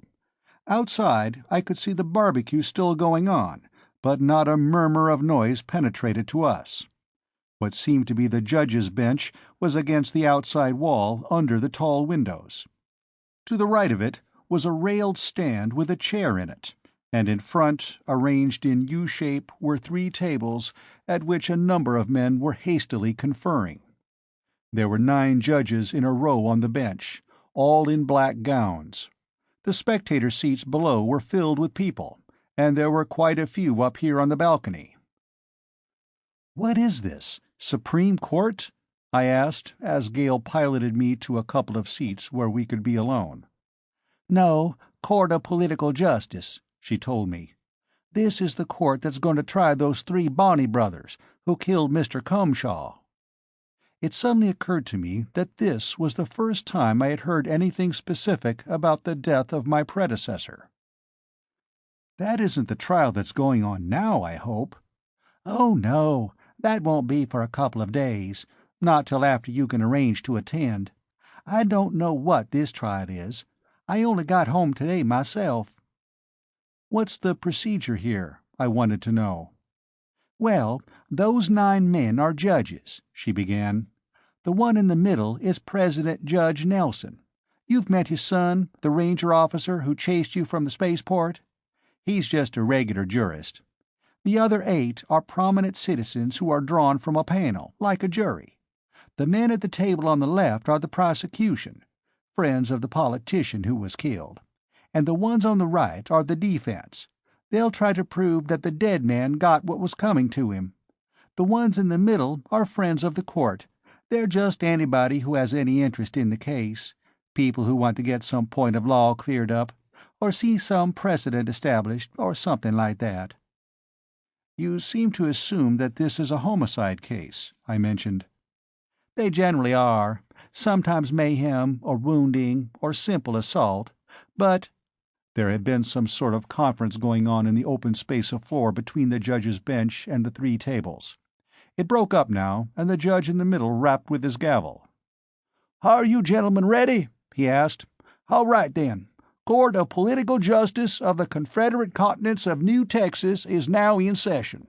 Case of the Friends of S. Austin Maverick, deceased, late of James Bowie Continent, versus Wilbur Whately." "My God, did somebody finally kill Os Maverick?" Gale whispered. On the center table, in front of the Friends of the Court, both sides seemed to have piled their exhibits. Among the litter I saw some torn clothing, a big white sombrero covered with blood, and a long machete.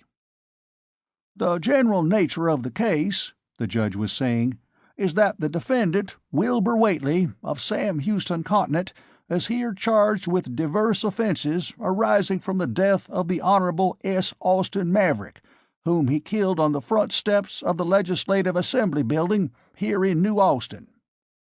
What goes on here? I thought angrily. This is the rankest instance of a prejudged case I've ever seen. I started to say as much to Gale, but she hushed me. "I want to hear the specifications," she said. A man at the prosecution table had risen. "Please the court," he began. "The defendant, Wilbur Whately, is here charged with political irresponsibility and excessive atrocity in exercising his constitutional right of criticism of a practicing politician. The specifications are as follows: that on the afternoon of May 7th, Anno Domini 2193, the defendant here present did arm himself with a machete, said machete not being one of his normal and accustomed weapons, and did loiter in wait on the front steps of the Legislative Assembly Building in the city of New Austin, Continent of Sam Houston, and did approach the decedent, addressing him in abusive, obscene, and indecent language, and did set upon and attack him with the machete aforesaid, causing the said decedent, S. Austin Maverick, to die."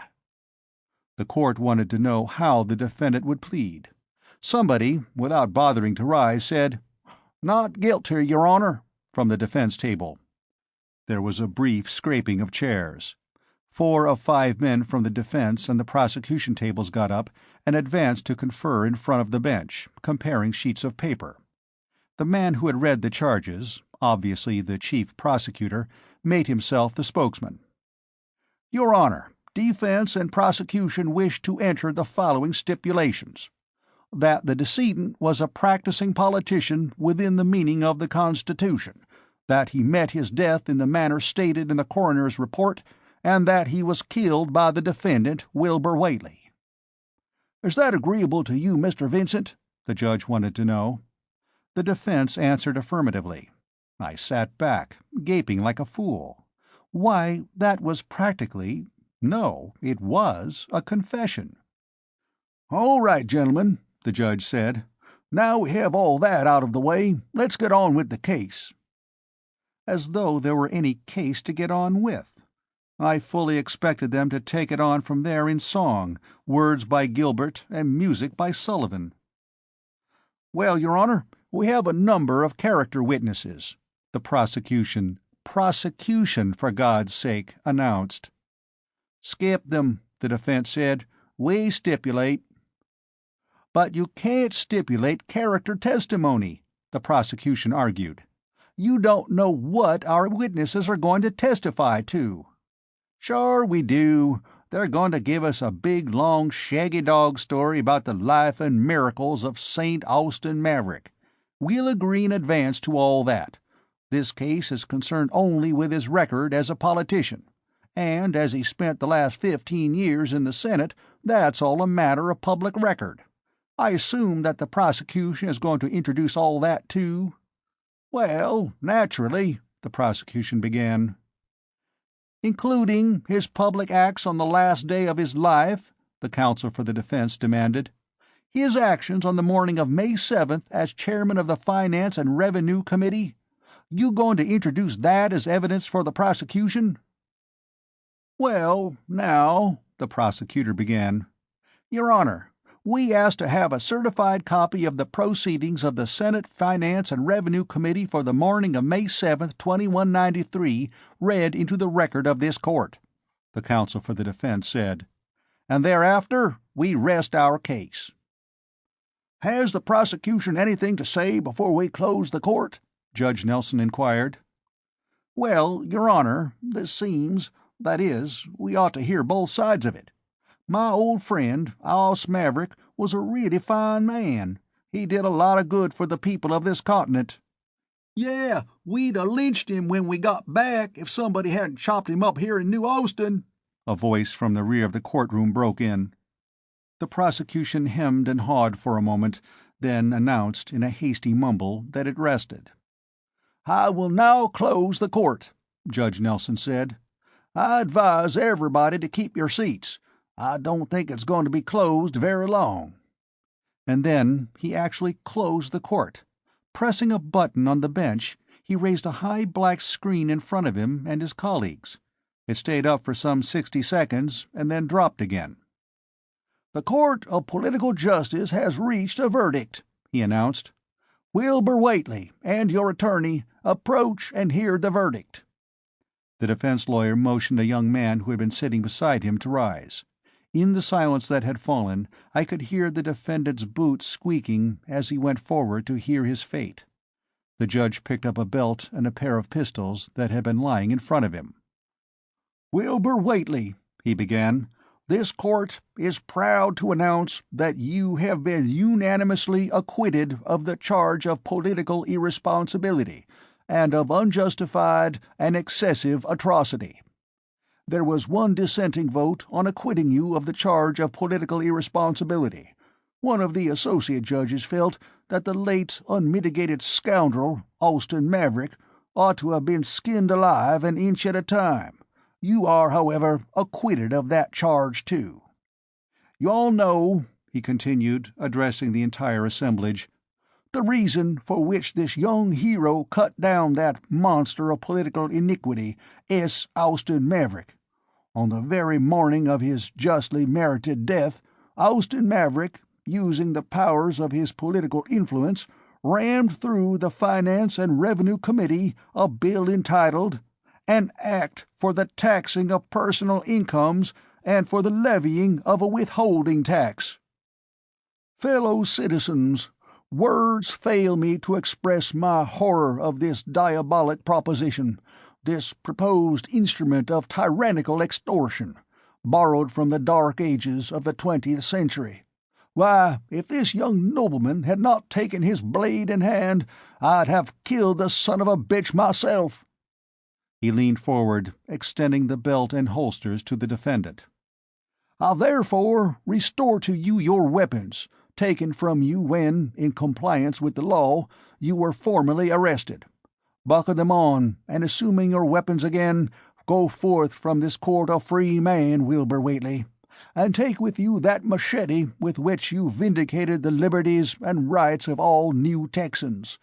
Bear it reverently to your home, hang it among your lares and penates, cherish it, and dying, mention it within your will, bequeathing it as a rich legacy unto your issue.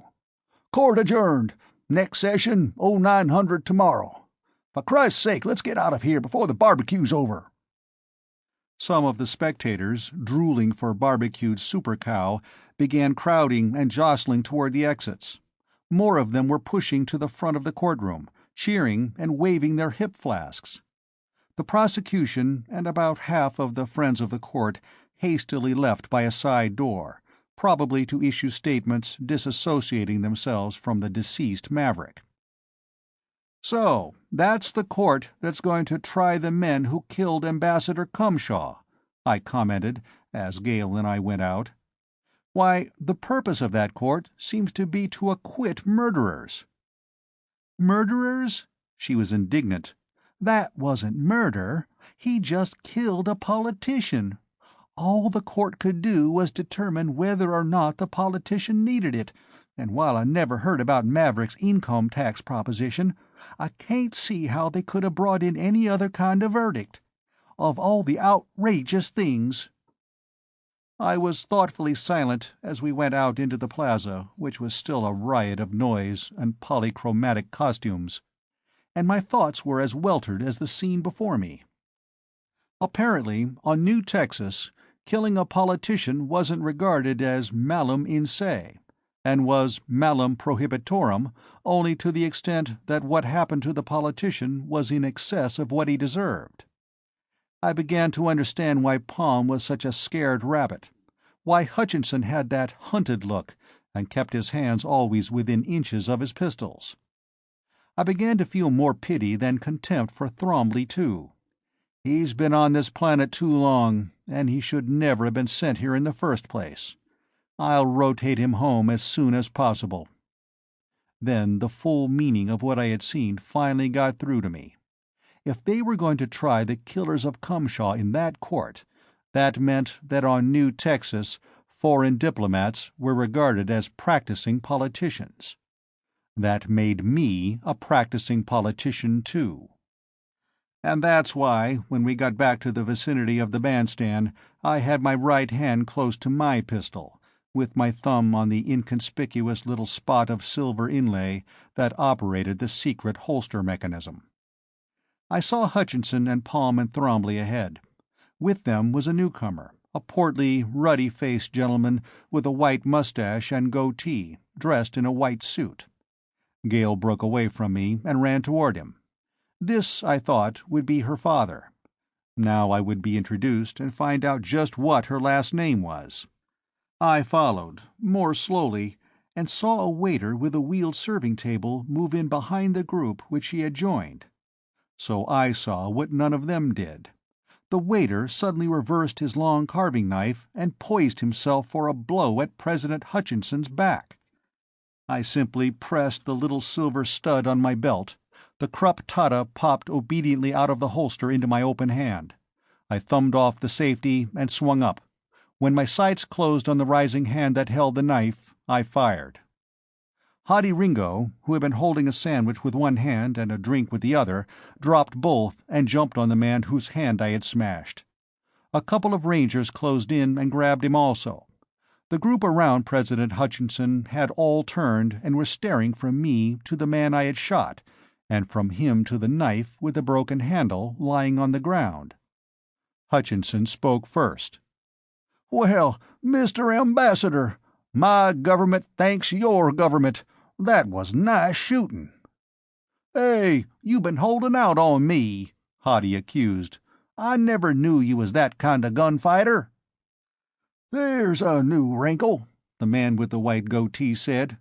"We'll have to screen the help at these affairs a little more closely." He turned to me. "Mr. Ambassador, New Texas owes you a great deal for saving the President's life. If you'll get that pistol out of your hand, I'd be proud to shake it, sir." I holstered my automatic and took his hand. Gale was saying, "Stephen, this is my father," and at the same time Palm, the Secretary of State, was doing it more formally. "Ambassador Silk, may I present one of our leading citizens and large ranchers, Colonel Andrew Jackson Hickok." Dumbarton Oaks had taught me how to maintain the proper diplomat's unchanging expression. Drinking super bourbon had been a postgraduate course. I needed that training as I finally learned Gale's last name. Chapter 6. It was early evening before we finally managed to get away from the barbecue. Thrombly had called the embassy and told them not to wait dinner for us, so the staff had finished eating and were relaxing in the patio when our car came in through the street gate. Stonehenge and another man came over to meet us as we got out, a man I hadn't met before.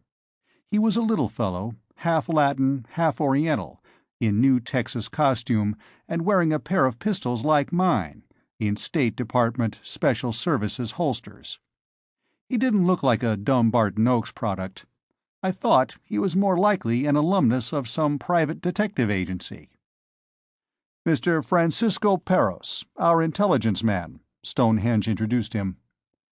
"Sorry, I wasn't here when you arrived, Mr. Silk," Parros said. "Out checking on some things. But I saw that bit of shooting on the telecast screen in a bar over town. You know, there was a camera right over the bandstand that caught the whole thing. You and Miss Hickok coming toward the president and his party. Miss Hickok running forward to her father. The waiter going up behind Hutchinson with the knife, and then that beautiful draw and snapshot. They ran it again a couple of times on the half-hourly newscast. Everybody in New Austin, maybe on New Texas, is talking about it now." "Yes, indeed, sir," Gomez, the embassy secretary, said, joining us. "You've made yourself more popular in the 8 hours since you landed than poor Mr. Cumshaw had been able to do in the 10 years he spent here. But I'm afraid, sir, you've given me a good deal of work, answering your fan mail." He went over and sat down at one of the big tables under the arches at the side of the patio. "Well, that's all to the good," I said. "I'm going to need a lot of local goodwill in the next few weeks. No thanks, Mr. Parros," I added, as the intelligence man picked up a bottle and made to pour for me. "I've been practically swimming in super bourbon all afternoon. A little black coffee, if you don't mind. And now, gentlemen, if you'll all be seated, we'll see what has to be done." "A council of war, in effect, Mr. Ambassador?" Stonehenge inquired. "Let's call it a council to estimate the situation. But I'll have to find out from you first exactly what the situation here is." Thrombly stirred uneasily. "But, sir, I confess that I don't understand. Your briefing on Luna was practically non-existent. I had a total of 6 hours to get aboard ship, from the moment I was notified that I had been appointed to this embassy." "Incredible," Thrombly murmured. I wondered what he'd say if I told him that I thought it was deliberate. "Naturally, I spent some time on the ship reading up on this planet, but I know practically nothing about what's been going on here in, say, the last year.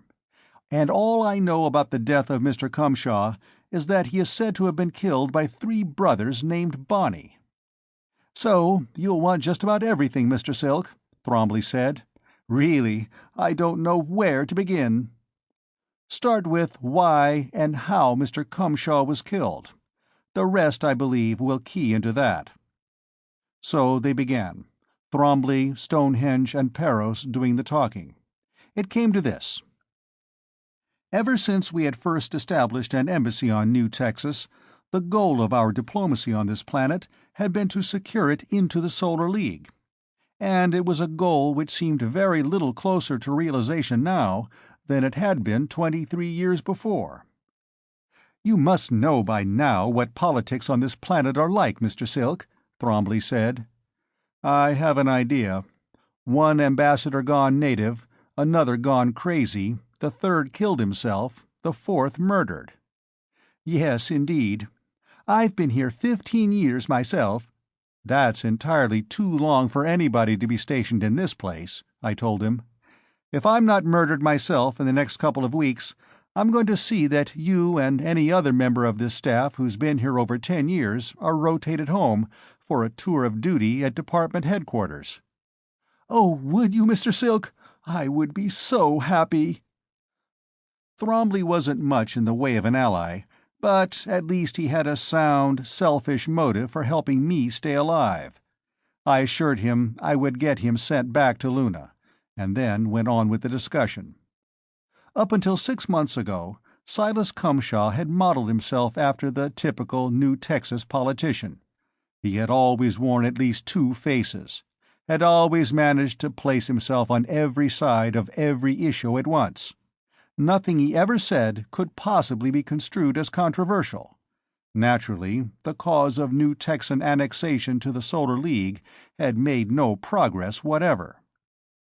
Then, one evening at a banquet, he had executed a complete 100-degree turn, delivering a speech in which he proclaimed that union with the Solar League was the only possible way in which New Texans could retain even a vestige of local sovereignty. He had talked about an invasion as though the enemy ships were already coming out of hyperspace, and had named the invader, calling the Zsroff our common enemy. The Zsroff ambassador, also present, had immediately gotten up and stalked out, amid a derisive chorus of barking and baying from the New Texans. The New Texans were first shocked, and then wildly delighted. They had been so used to hearing nothing but inanities and high-order abstractions from their public figures that the Solar League ambassador had become a hero overnight. "Sounds as though there is a really strong sentiment at what used to be called the grassroots level in favor of annexation," I commented. "There is," Peros told me. "Of course, there is a very strong isolationist, anti-annexation sentiment, too. The sentiment in favor of annexation is based on the point Mr. Cumshaw made, the danger of conquest by the Zsroff. Against that, of course, there is fear of higher taxes, fear of loss of local sovereignty, fear of abrogation of local customs and institutions, and chauvinistic pride.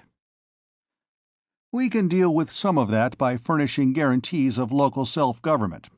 The emotional objections can be met by convincing them that we need the great planet of New Texas to add glory and luster to the Solar League," I said. "You think, then, that Mr. Cumshaw was assassinated by opponents of annexation?" "Of course, sir," Thrombley replied. "These Bonnies were only hirelings. Here's what happened on the day of the murder. It was the day after a holiday, a big one here on New Texas, celebrating some military victory by the Texans on Terra, a battle called San Jacinto. We didn't have any business to handle, because all the local officials were home nursing hangovers. So when Colonel Hickok called—" "Who?" I asked sharply. "Colonel Hickok. The father of the young lady you were so attentive to at the barbecue. He and Mr. Cumshaw had become great friends, beginning shortly before the speech the ambassador made at the banquet. He called about 0900, inviting Mr. Cumshaw out to his ranch for the day, and as there was nothing in the way of official business, Mr. Cumshaw said he'd be out by 10:30. When he got there was an air car circling about, near the ranch house. As Mr. Cumshaw got out of his car and started up the front steps, somebody in this car landed it on the driveway and began shooting with a 20mm auto rifle. Mr. Cumshaw was hit several times and killed instantly." "The fellows who did the shooting were damn lucky," Stonehenge took over. "Hickok's a big rancher. I don't know how much you know about supercow ranching, sir, but those things have to be herded with tanks and light aircraft, so that every rancher has at his disposal a fairly good small-armor combat team. Naturally, all the big ranchers are colonels in the Armed Reserve. Hickok has about 15 fast fighters and 30 medium tanks armed with 50mm guns. He also has some AA guns around his ranch house. Every once in a while, these ranchers get to squabbling among themselves. Well, these three Bonney brothers were just turning away when a burst from the ranch house caught their jet assembly, and they could only get as far as Bonneyville, 30 miles away, before they had to land. They landed right in front of the town jail. This Bonneyville's an awful shanty town. Everybody in it is related to everybody else. The mayor, for instance, Kettlebelly Sam Bonney, is an uncle of theirs. These three boys, Switchblade Joe Bonney, Jack High Abe Bonney, and Turkey Buzzard Tom Bonney, immediately claimed sanctuary in the jail, on the grounds that they had been near to— get that, I think that indicates the line they're going to take at the trial— near to a political assassination. They were immediately given the protection of the jail, which is about the only well-constructed building in the place, practically a fort. "You think that was planned in advance?" I asked. Peros nodded emphatically. "I do. There was a hell of a big gang of these Bonnies at the jail, almost the entire able-bodied population of the place. As soon as Switchblade and Jack-High and Turkey Buzzard landed, they were rushed inside and all the doors barred. About 3 minutes later, the Hickok outfit started coming in, first aircraft and then armor. They gave that town a regular George Patton-style blitzing."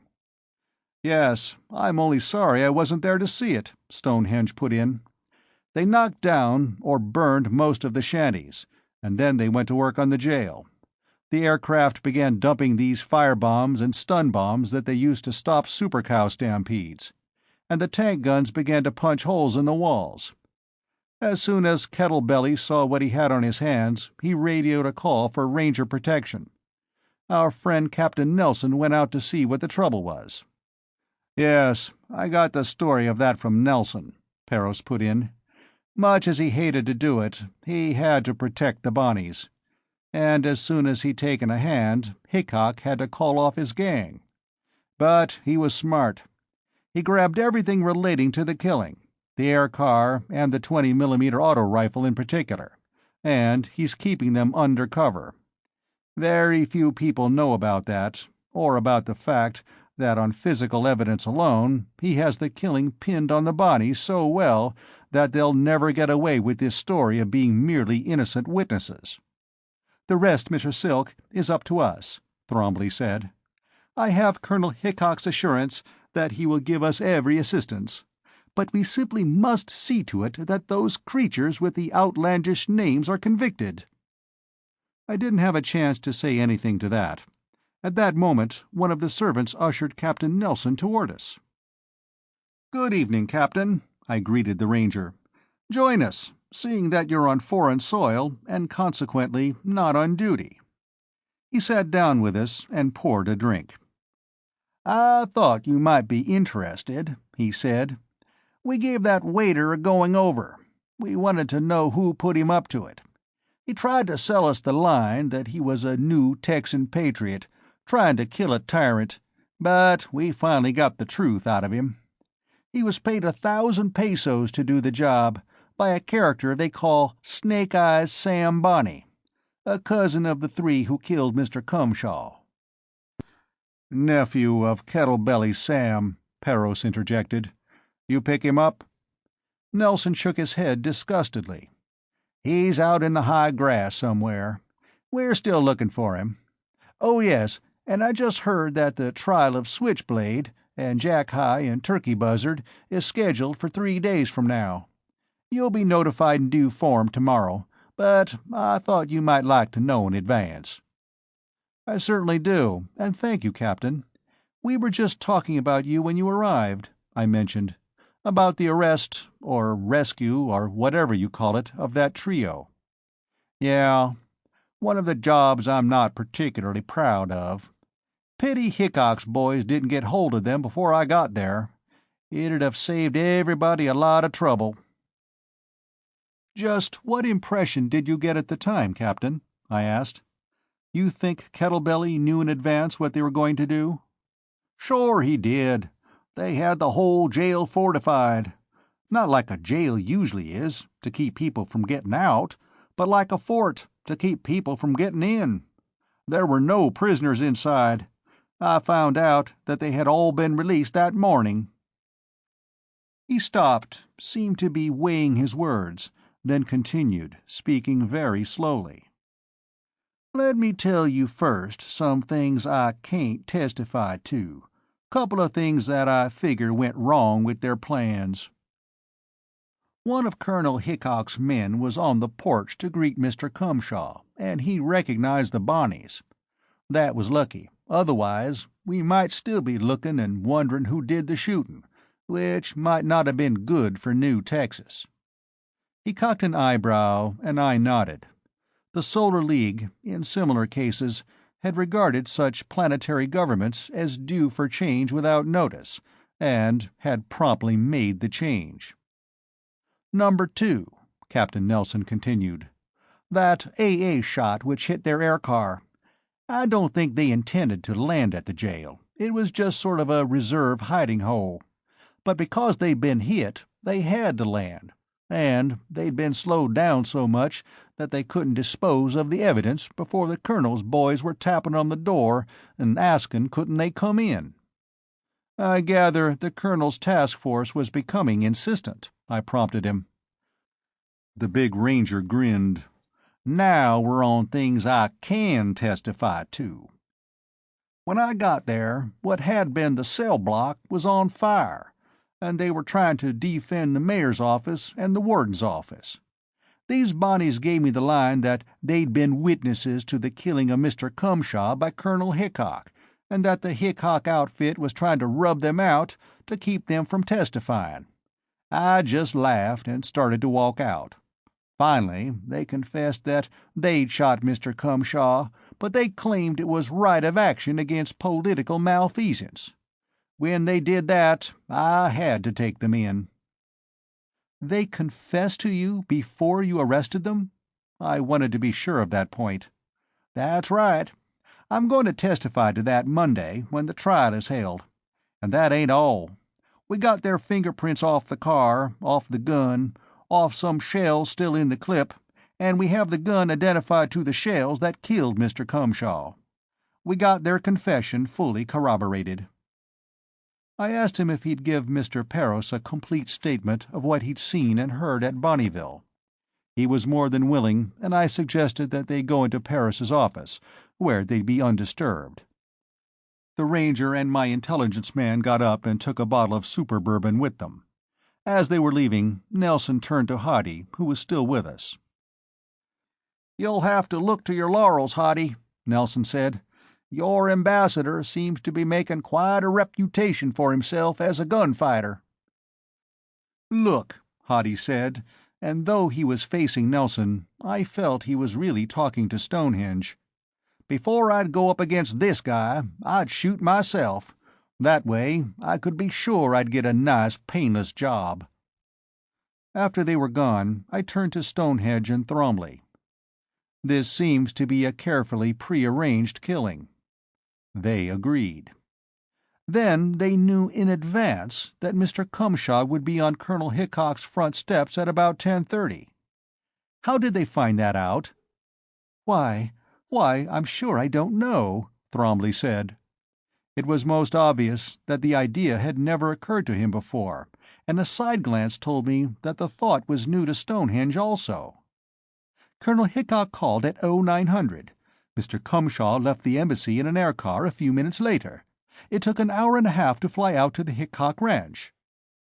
"I don't like the implications, Mr. Silk," Stonehenge said.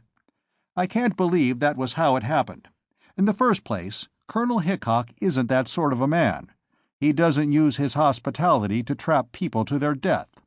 In the second place, he wouldn't have needed to use people like these Bonnies. His own men would do anything for him. In the third place, he is one of the leaders of the annexation movement here, and this was obviously an anti-annexation job. And in the fourth place— Hold it," I checked him. "Are you sure he's really on the annexation side?" He opened his mouth to answer me quickly, then closed it, waited a moment, answered me slowly. "I can guess what you are thinking, Mr. Silk. But remember, when Colonel Hickok came here as our first ambassador, he came here as a man with a mission. He had studied the problem, and he believed in what he came for. He has never changed. Let me emphasize this, sir. We know he has never changed. For our own protection, we've had to check on every real leader of the annexation movement, screening them for crackpots who might do us more harm than good. The Colonel is with us all the way. And now, in the fourth place, underlined by what I've just said, the Colonel and Mr. Cumshaw were really friends." "Now you're talking!" Hottie burst in. "I've known A.J. ever since I was a kid, ever since he married old Colonel McTodd's daughter. That just ain't the way A.J. works." "On the other hand, Mr. Ambassador," Thrombley said, keeping his gaze fixed on Hottie's hands and apparently ready to both duck and shut up if Hottie moved a finger, "you will recall, I think, that Colonel Hickok did do everything in his power to see that these Bonney brothers did not reach court alive. And let me add," he was getting bolder, tilting his chin up a little, "it's a choice as simple as this. Either Colonel Hickok told them, or we have, and this is unbelievable, a traitor in the embassy itself." That statement rocked even Hottie. Even though he was probably no more than one of Natalenko's little men, he still couldn't help knowing how thoroughly we were screened, indoctrinated, and, let's face it, mind-conditioned. A traitor among us was unthinkable, because we just couldn't think that way. The silence, the sorrow were palpable. Then I remembered, told them, Hickok himself had been a department man. Stonehenge gripped his head between his hands and squeezed, as if trying to bring out an idea. "All right, Mr. Ambassador, where are we now? Nobody who knew could have told the Bonney boys where Mr. Cumshaw would be at 10:30, yet the three men were there waiting for him. You take it from there. I'm just a simple military man, and I'm ready to go back to the simple military life as soon as possible." I turned to Gomez. "There could be an obvious explanation. Bring us the official telescreen log. Let's see what calls were made. Maybe Mr. Cumshaw himself said something to someone that gave his destination away." "That won't be necessary," Thrombley told me. "None of the junior clerks were on duty, and I took the only 3 calls that came in myself. First, there was the call from Colonel Hickok, then the call about the wristwatch, and then, a couple of hours later, the call from the Hickok ranch about Mr. Cumshaw's death." "What was the call about the wristwatch?" I asked. "Oh, that was from the Zasroff embassy," Thrombley said. "For some time Mr. Cumshaw had been trying to get one of the very precise watches which the Zasroff manufacture on their home planet. The Zasroff ambassador called that day to tell him that they had one for him and wanted to know when it was to be delivered. I told them the ambassador was out, and they wanted to know where they could call him, and I had never seen a man look more horror-stricken. "Oh my God! I'm the one who told them!" What could I say? Not much, but I tried. "How could you know, Mr. Thrombley? You did the natural, the normal, the proper thing on a call from one ambassador to another." I turned to the others, who, like me, preferred not to look at Thrombley. They must have had a spy outside who told them the ambassador had left the embassy. Alone, right? And that was just what they'd been waiting for. But what's this about the watch, though? There's more to this than a simple favor from one ambassador to another. "My turn, Mr. Ambassador," Stonehenge interrupted. "Mr. Cumshaw had been trying to get one of the things at my insistence. Naval Intelligence is very much interested in them, and we want a sample. The Zasroff watches are very peculiar. They're operated by radium decay, which, of course, is a universal constant. They're uniformed to a 10th second, and they're all synchronized with the official time at the capital city of the principal Zasroff planet, the time used by the Zasroff Navy." Stonehenge deliberately paused, let that last phrase hang heavily in the air for a moment, then he continued. "They're supposed to be used in religious observances, timing hours of prayer, I believe. They can, of course, have other uses. For example, I can imagine all those watches giving the wearer a light electric shock, or ringing a little bell all over New Texas, at exactly the same moment. And then I can imagine all the Zasroff running down into nice deep holes in the ground." He looked at his own watch. "And that reminds me, my gang of pirates are at the spaceport by now, ready to blast off. I wonder if someone could drive me there." "I'll drive him, boss," Hottie volunteered. I ain't doing nothing else." I was wondering how I could break that up, plausibly and without betraying my suspicions, when Parros and Captain Nelson came out and joined us. "I have a lot of stuff here," Parros said. "Stuff we never seem to have noticed. For instance—" I interrupted. "Commander Stonehenge is going to the spaceport now," I said. "Suppose you ride with him and brief him on what you've learned on the way. Then, when he's aboard, come back and tell us." Hadi looked at me for a long 10 seconds. His expression started by being exasperated and ended by betraying grudging admiration. Chapter 7. The next morning, which was Saturday, I put Thrombly in charge of the routine work of the embassy, but first instructed him to answer all inquiries about me, with the statement, literally true, that I was too immersed in work of clearing up matters left unfinished after the death of the former ambassador for any social activities. Then I called the Hickok Ranch in the west end of Sam Houston Continent, mentioning an invitation the Colonel and his daughter had extended me, and told them I would be out to see them before noon that same day. With Hadi Ringo driving the car, I arrived about 10:00, and was welcomed by Gail and her father, who had flown out the evening before, after the barbecue.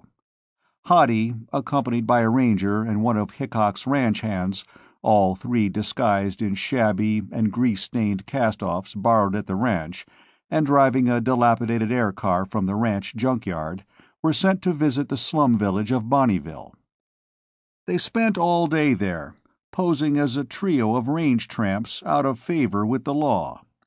I spent the day with Gail, flying over the range, visiting Hickok's herd camps and slaughtering crews. It was a pleasant day, and I managed to make it constructive as well. Because of their huge size, they ran to a live weight of around 15 tons, and their uncertain disposition, super cows are not really domesticated. Each rancher owned the herds on his own land, chiefly by virtue of constant watchfulness over them. There were always a couple of helicopters hovering over each herd, with fast fighter planes waiting on call to come in and drop firebombs or stun bombs in front of them if they showed a disposition to wander too far. Naturally, things of this size could not be shipped live to the market. They were butchered on the range, and the meat hauled out in big copter trucks. Slaughtering was dangerous and exciting work. It was done with medium tanks mounting 50-millimeter guns, usually working at the rear of the herd, although a super cow herd could change directions almost in a second, and the killing tanks would then find themselves in front of a stampede. I saw several such incidents. Once Gail and I had to dive in with our car and help turn such a stampede. We got back to the ranch house shortly before dinner. Gail went at once to change clothes. Colonel Hickok and I sat down together for a drink in his library, a beautiful room. I especially admired the walls, paneled in plastic-hardened super cow leather. "What do you think of our planet now, Mr. Silk?" Colonel Hickok asked. "Well, Colonel, your final message to the state was part of the briefing I received," I replied. "I must say that I agree with your opinions, especially with your opinion of local political practices. Politics is nothing here if not exciting and exacting." "You don't understand it, though." That was about half question and half statement. "Particularly our custom of using politicians as clay pigeons." "Well, it is rather unusual." "Yes." The dryness in his tone was a paragraph of comment on my understatement. "And it's fundamental to our system of government. You were out all afternoon with Gail. You saw how we have to handle the super cow herds. Well, it is upon the fact that every rancher must have at his disposal a powerful force of aircraft and armor, easily convertible to military uses, that our political freedom rests. You see, our government is, in effect, an oligarchy of the big landowners and ranchers, who, in combination, have enough military power to overturn any planetary government overnight. and on the local level it is a paternalistic feudalism. That's something that would have stood the hair of any 20th century liberal on end, and it gives us the freest government anywhere in the galaxy. There were a number of occasions, much less frequent now than formerly, when coalitions of big ranches combined their strength and marched on the planetary government to protect their rights from government encroachment. This sort of thing could only be resorted to in defense of some inherent right, and never to infringe on the rights of others, because in the latter case other armed coalitions would have arisen, as they did once or twice during the first 3 decades of New Texan history, to resist. So, the right of armed intervention by the people when the government invaded or threatened their rights became an acknowledged part of our political system. And, this arises as a natural consequence, you can't give a man with 500 employees and a force of tanks and aircraft the right to resist the government, then at the same time deny that right to a man who has only his own pistol or machete. I noticed the president and the other officials have themselves surrounded by guards to protect them from individual attack, I said. Why doesn't the government, as such, protect itself with an army and air force large enough to resist any possible coalition of big ranchers? Because we won't let the government get that strong, the colonel said forcefully. That's one of the basic premises. We have no standing army, only the New Texas Rangers, and the legislature won't authorize any standing army or appropriate funds to support one. Any member of the legislature who tried it would get what Austin Maverick got a couple weeks ago, or what Sam Saltkin got 8 years ago when he proposed a law for the compulsory registration and licensing of firearms. The opposition to that tax scheme of Maverick's wasn't because of what it would cost the public in taxes, but from fear of what the government could do with the money after they got it. Keep a government poor and weak, and it's your servant. Let it get rich and powerful, and it's your master. We don't want any masters here on New Texas. But the president has a bodyguard, I noted. Casualty rate was too high, Hickok explained. Remember, the president's job is inherently impossible. He has to represent all the people.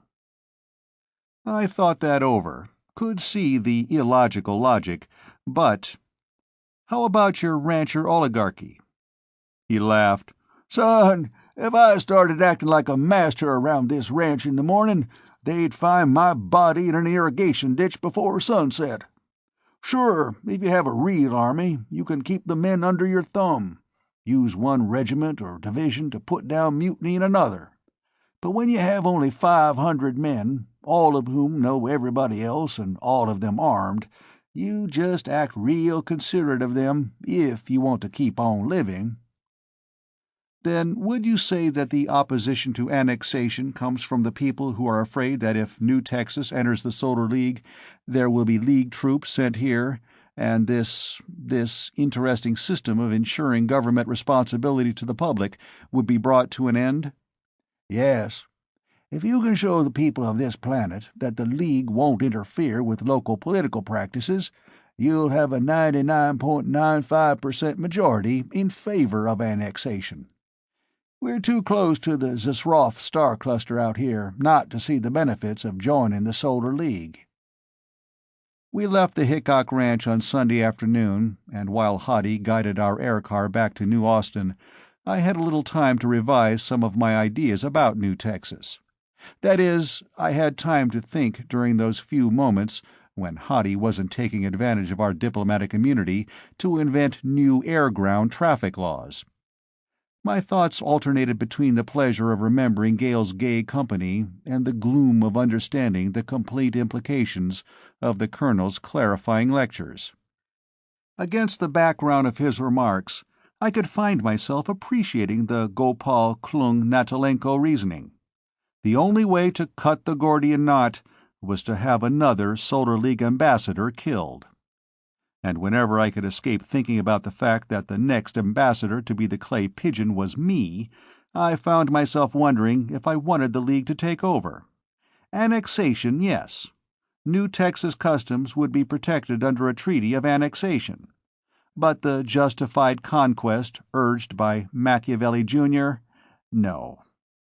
I was still struggling with the problem when we reached the embassy about 1700. Everyone was there, including Stonehenge, who had returned 2 hours earlier with the good news that the fleet had moved into position only 60 light minutes off Capella 4.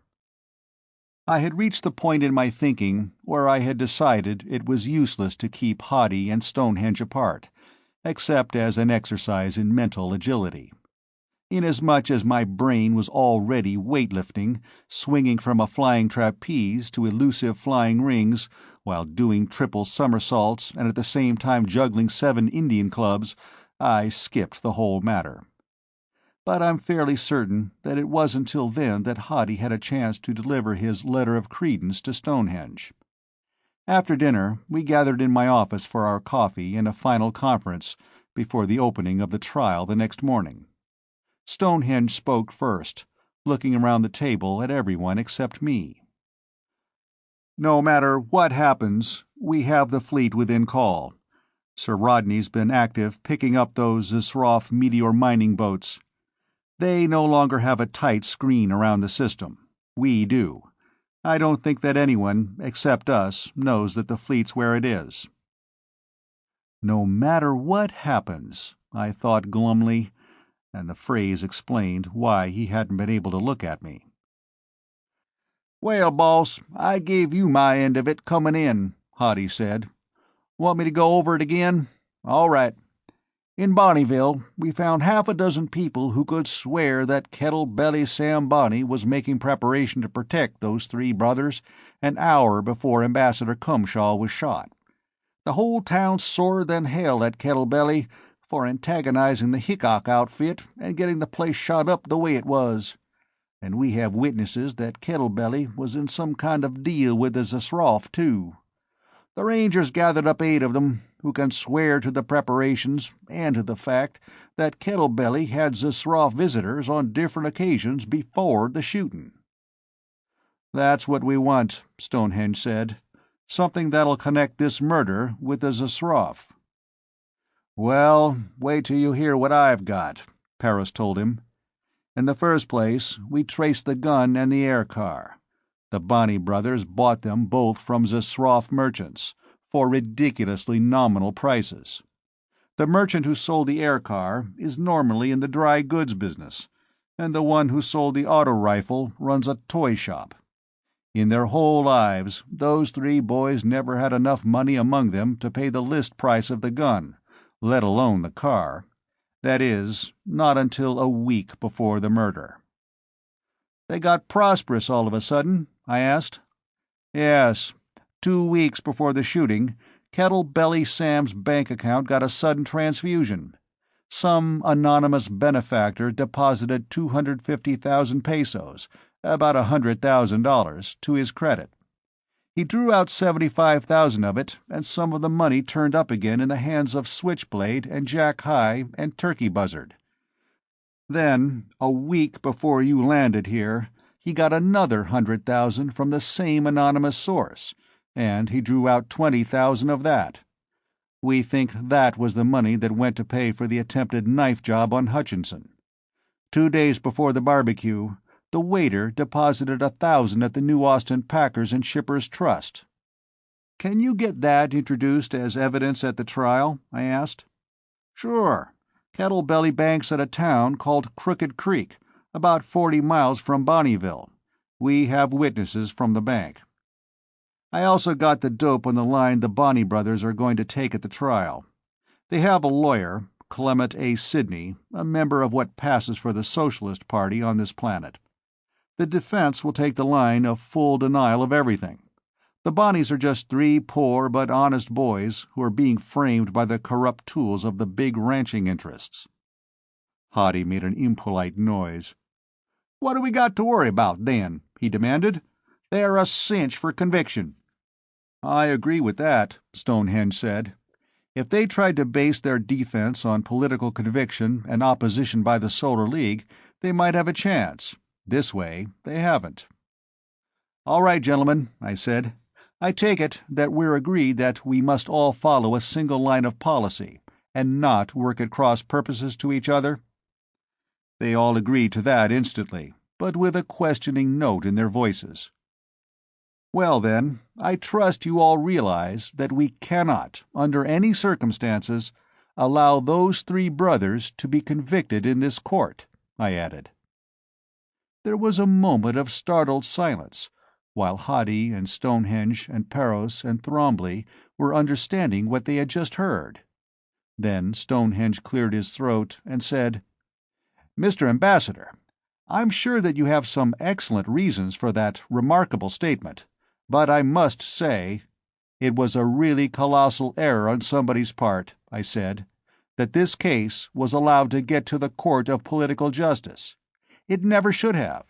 And if we take part in the prosecution, or allow those men to be convicted, we will establish a precedent to support the principle that a foreign ambassador is, on this planet, defined as a practicing local politician. I will invite you to digest that for a moment." A moment was all they needed. Thrombley was horrified and dithered incoherently. Stonehenge frowned and fidgeted with some papers in front of him. I could see several thoughts gathering behind his eyes, including, I was sure, a new view of his instructions from Klung. Even Haddi got at least part of it. "Why, that means that anybody can bump off any diplomat he doesn't like," he began. "That's only part of it, Mr. Ringo," Thrombley told him. "It also means that a diplomat, instead of being regarded as the representative of his own government, becomes, in effect, a functionary of the government of New Texas. Why, all sorts of complications could arise." "It certainly would impair, shall we say, the principle of extraterritoriality of the embassies," Stonehenge picked it up. "And it would practically destroy the principle of diplomatic immunity." "My God!" Haddi looked around nervously, as though he could already hear an army of New Texas Rangers, each with a warrant for Haddi Ringo, battering at the gates. "We'll have to do something," Gomez, the secretary of the embassy, said. "I don't know what," Stonehenge said. "The obvious solution would be, of course, to bring charges against those Bonney boys on simple first-degree murder, which would be tried in an ordinary criminal court. But it's too late for that now. We wouldn't have time to prevent their being arraigned in this political justice court, and once a defendant is brought into court, on this planet, he cannot be brought into court again for the same act. Not the same crime, the same act." I had been thinking about this, and I was ready. "Look, we must bring those Bonney brothers to trial. It's the only effective way of demonstrating to the public the simple fact that Ambassador Cumshaw was murdered at the instigation of the Zasroff. We dare not allow them to be convicted in the court of political justice, for the reasons already stated. And to maintain the prestige of the Solar League, we dare not allow them to go unpunished." "We can have it one way," Parros said, "and maybe we can have it two ways. But I'm damned if I can see how we can have it all three ways." I wasn't surprised that he didn't see it. He hadn't the same urgency goading him which had forced me to find the answer. It wasn't an answer that I liked, but I was in the position where I had no choice. "Well, here's what we have to do, gentlemen," I began, and from the respectful way they regarded me, from the attention they were giving my words, I got a sudden thrill of pride. For the first time since my scrambled arrival, I was really Ambassador Stephen Silk. Chapter 8. A couple of New Texas Ranger tanks met the embassy car 4 blocks from the State House and convoyed us into the Central Plaza, where the barbecue had been held on the Friday afternoon that I had arrived on New Texas. There was almost as dense a crowd as the last time I had seen the place, but they were quieter, to the extent that there were no bands and no shooting, no cowbells or whistles. The barbecue pits were going again, however, and hawkers were pushing or propelling their little wagons about, vending sandwiches, I saw half a dozen big 20-foot teleview screens, apparently wired from the courtroom. As soon as the embassy car and its escorting tanks reached the plaza, an ovation broke out. I was cheered, with the high-pitched "Yippee!" of new Texans, and adjured and implored not to let them so-and-sos get away with it. There was a veritable army of Rangers on guard at the doors of the courtroom. The only spectators being admitted to the courtroom seemed to be the prominent citizens with enough pull to secure passes. Inside, some of the spectators' benches had been removed to clear the front of the room. In the cleared space, there was one bulky shape under a cloth cover that seemed to be the air car, and another cloth-covered shape that looked like a 50mm dual-purpose gun. Smaller exhibits, including a 20mm auto rifle, were piled on the friends of the court table. The prosecution table was already occupied. Colonel Hickok, who waved a greeting to me, 3 or 4 men who looked like well-to-do ranchers, and a delegation of lawyers. "Samuel Goodham," Parris beside me whispered, indicating a big, heavy-set man with white hair, dressed in a dark suit of the cut that had been fashionable on Terra 75 years ago. "Best criminal lawyer on the planet. Hickok must have hired him." There was quite a swarm at the center table, too.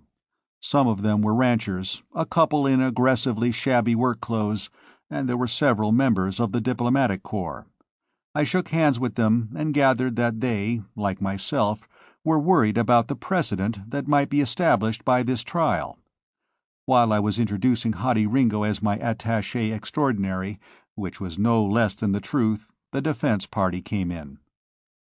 There were only 3 lawyers, a little rodent-faced fellow, whom Parris pointed out as Clement Sidney, and 2 assistants. And, guarded by a ranger and a couple of court bailiffs, the 3 defendants, Switchblade Joe, Jack High Abe, and Turkey Buzzard Tom Bonney. There was probably a year or so age different from one to another, but they certainly had a common parentage. They all had pale eyes and narrow, loose-lipped faces. Subnormal and probably psychopathic, I thought. Jack High Abe had his left arm in a sling and his left shoulder in a plaster cast. The buzz of conversation among the spectators altered its tone subtly and took on a tone of hostility as they entered and seated themselves. The balcony seemed to be crowded with press representatives.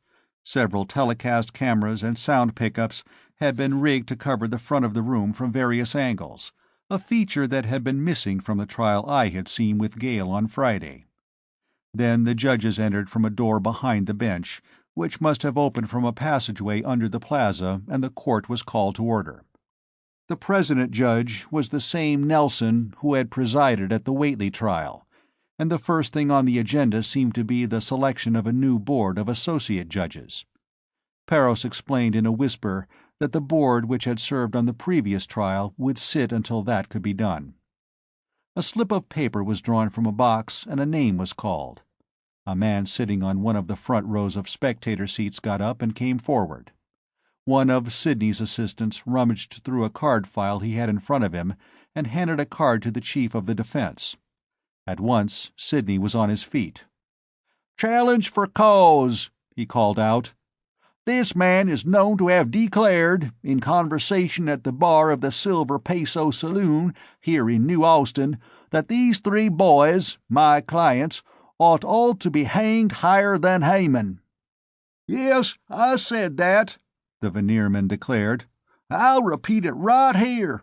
All 3 of these murdering skunks ought to be hanged higher than—" "Your Honor!" Sidney almost screamed. "If after hearing this man's brazen declaration of bigoted class hatred against my clients, he is allowed to sit on that bench—" Judge Nelson pounded with his gavel. "You don't have to instruct me in my judicial duties, Counselor," he said. "The veneerman has obviously disqualified himself by giving evidence of prejudice. Next name." The next man was challenged. He was a retired packing-house operator in New Austin, and had once expressed the opinion that Bonneville and everybody in it ought to be H-bombed off the face of New Texas. This Sidney seemed to have gotten the name of everybody likely to be called for court duty, and had something on each one of them, because he went on like that all morning. "You know what I think," Stonehenge whispered to me, leaning over behind Peros. "I think he's just stalling to keep the court in session until the Zasrov fleet gets here. I wish we could get hold of one of those wristwatches." "I can get you one before evening," Hadi offered, "if you don't care what happens to the mutt what's wearing it." "Better not," I decided. "Might tip them off to what we suspect. And we don't really need one. Sir Rodney will have patrols out far enough to get warning in time." We took an hour at noon for lunch, and then it began again. By 1647, 15 minutes before court should have adjourned, Judge Nelson ordered the bailiff to turn the clocks back to 1300. The clock was turned back again when it reached 1645. By this time, Clement Sidney was probably the most unpopular man on New Texas. Finally, Colonel Andrew J. Hickok rose to his feet. "Your Honor, the present court is not obliged to retire from the bench until another court has been chosen, as they are now sitting as a court in being. I propose that the trial begin with the present court on the bench." Sidney began yelling protests. Hadi Ringo pulled his neckerchief around under his left ear and held the ends above his head. Nana Debadian, the ambassador from Beta Cephas 4, drew his biggest knife and began trying the edge on a sheet of paper. "Well, Your Honor, I certainly do not wish to act in an obstructionist manner.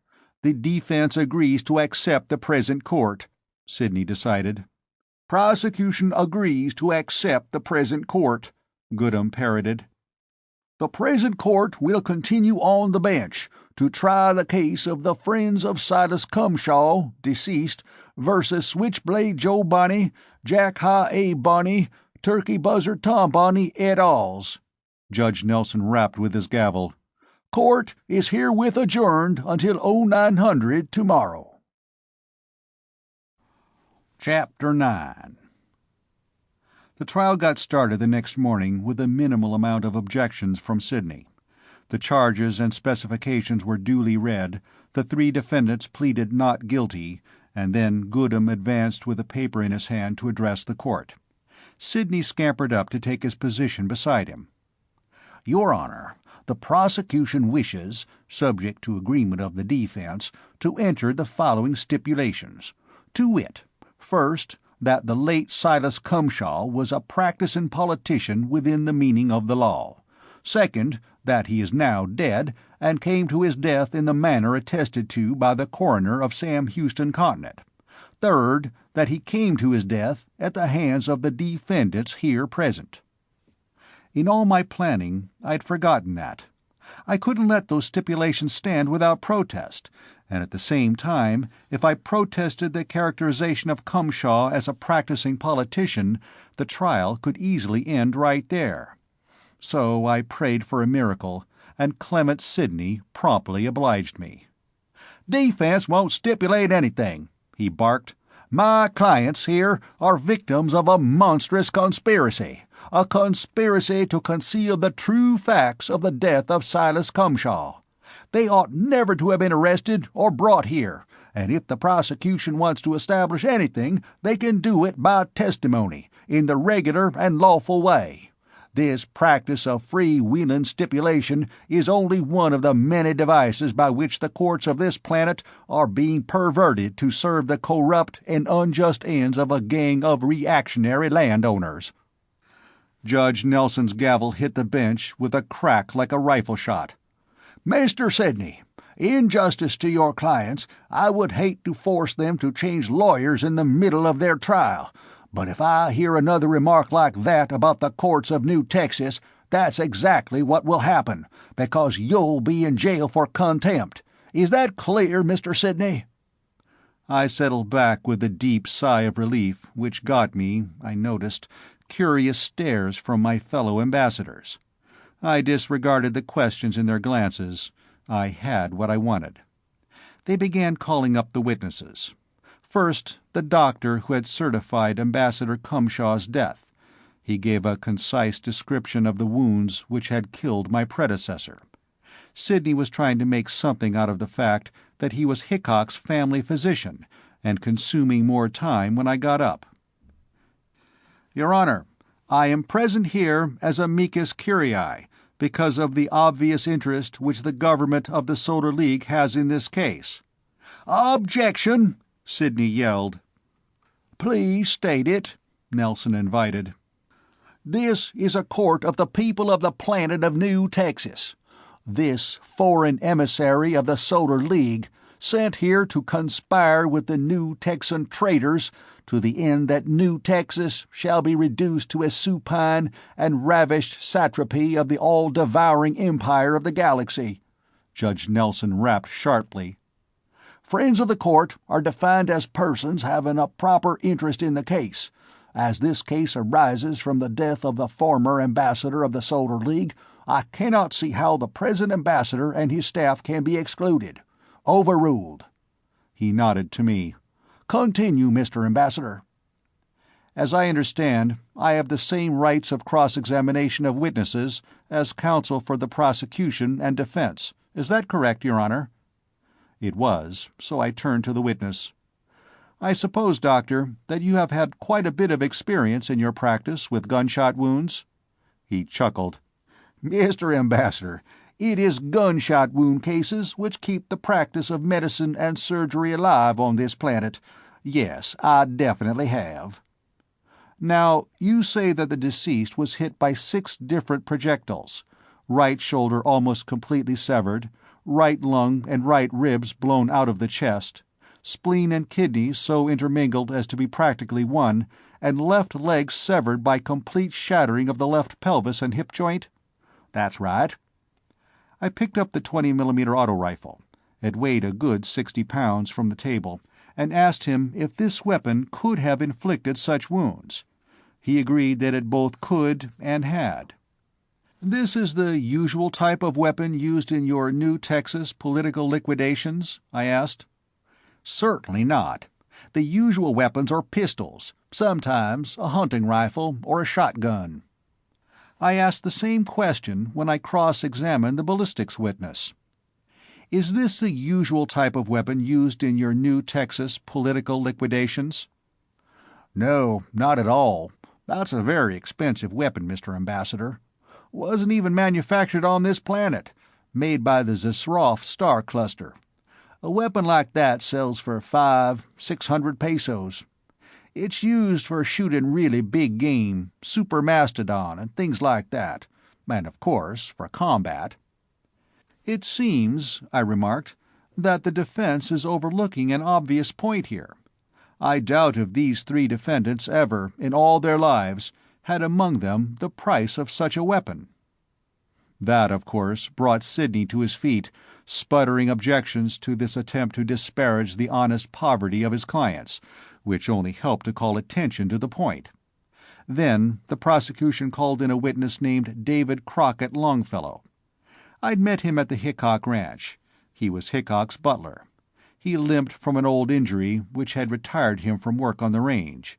He was sworn in and testified to his name and occupation. "Do you know these 3 defendants?" Goodham asked him. "Yeah. I even marked one of them for future identification," Longfellow replied. Sidney was up at once, shouting objections. After he was quieted down, Goodham remarked that he'd come to that point later, and began a line of questioning to establish that Longfellow had been on the Hickok ranch on the day when Silas Cumshaw was killed. "Now," Goodham said, "will you relate to the court the matters of interest which came to your personal observation on that day?" Longfellow began his story. "At about 0900, I was dusting up and straightening things in the library while the colonel was at his desk. All of a sudden he said to me, 'Davy, suppose you call the Solar Embassy and see if Mr. Cumshaw is doing anything today. If he isn't, ask him if he wants to come out.' I was working right beside the telescreen. So I called the Solar League Embassy. Mr. Thromley took the call, and I asked him was Mr. Cumshaw round. By this time the colonel got through with what he was doing at the desk and came over to the screen.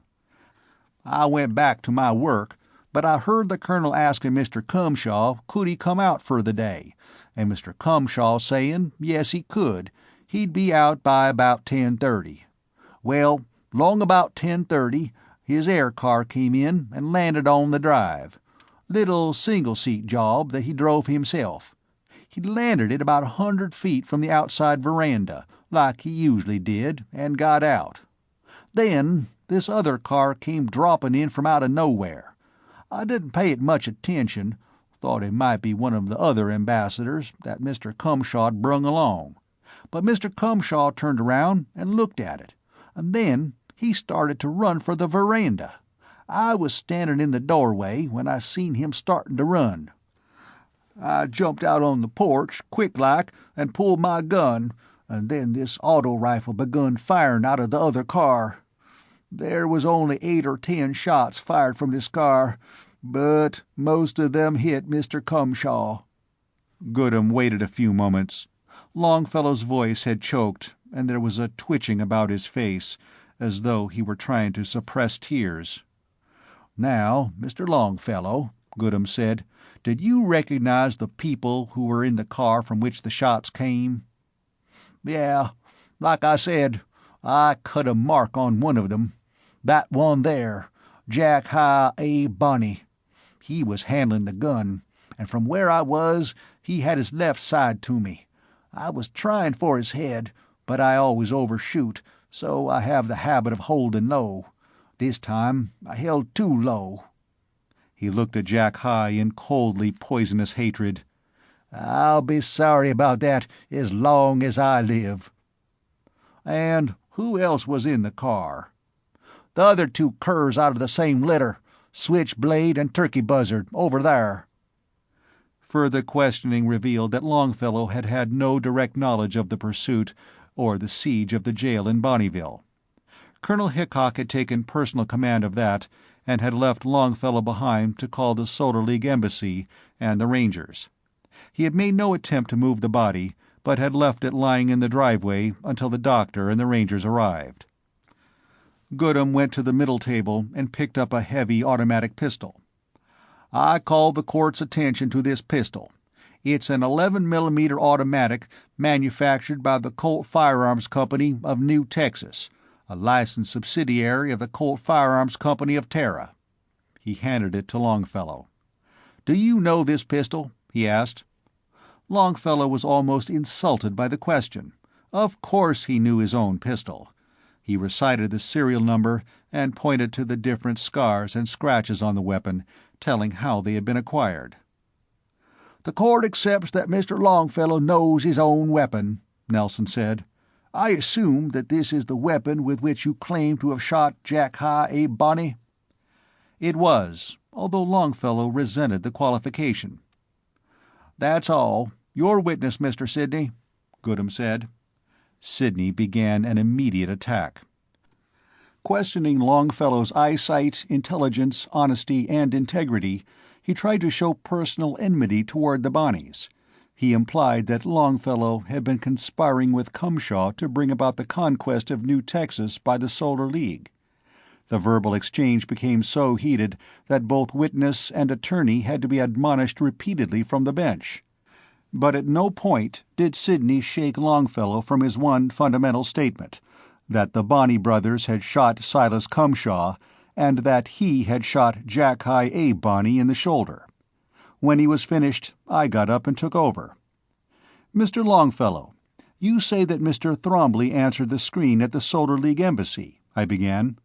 "You know Mr. Thromley?" "Sure, Mr. Silk. He's been out at the ranch with Mr. Cumshaw a lot of times." "Well, beside yourself and Colonel Hickok and Mr. Cumshaw, and possibly Mr. Thromley, who else knew that Mr. Cumshaw would be at the ranch at 10:30 on that morning?" "Nobody. But the air car had obviously been waiting for Mr. Cumshaw. The Bonnies must have had advance knowledge. My questions made that point clear despite the obvious, and reluctantly court-sustained objections from Mr. Sidney. "That would be all, Mr. Longfellow. Thank you. Any questions from anybody else?" There being none, Longfellow stepped down. It was then a few minutes before noon, so Judge Nelson recessed court for an hour and a half. In the afternoon, the surgeon who had treated Jack High Abe Bonney's wounded shoulder testified, identifying the bullet which had been extracted from Bonney's shoulder. A ballistics man from Ranger Crime Lab followed him to the stand and testified that it had been fired from Longfellow's Colt. Then Ranger Captain Nelson took the stand. His testimony was about what he had given me at the embassy, with the exception that the Bonnies' admission that they had shot Ambassador Cumshaw was ruled out as having been made under duress. However, Captain Nelson's testimony didn't need the confessions. The cover was stripped off the aircar, and a couple of men with a power dolly dragged it out in front of the bench. The ranger captain identified it as the car which he had found at the Bonneville jail. He went over it with an ultraviolet flashlight and showed where he had written his name and the date on it with fluorescent ink. The effects of the AA fire were plainly evident on it. Then the other shrouded object was unveiled and identified as the gun which had disabled the air car. Colonel Hickok identified the gun as the one with which he had fired on the air car.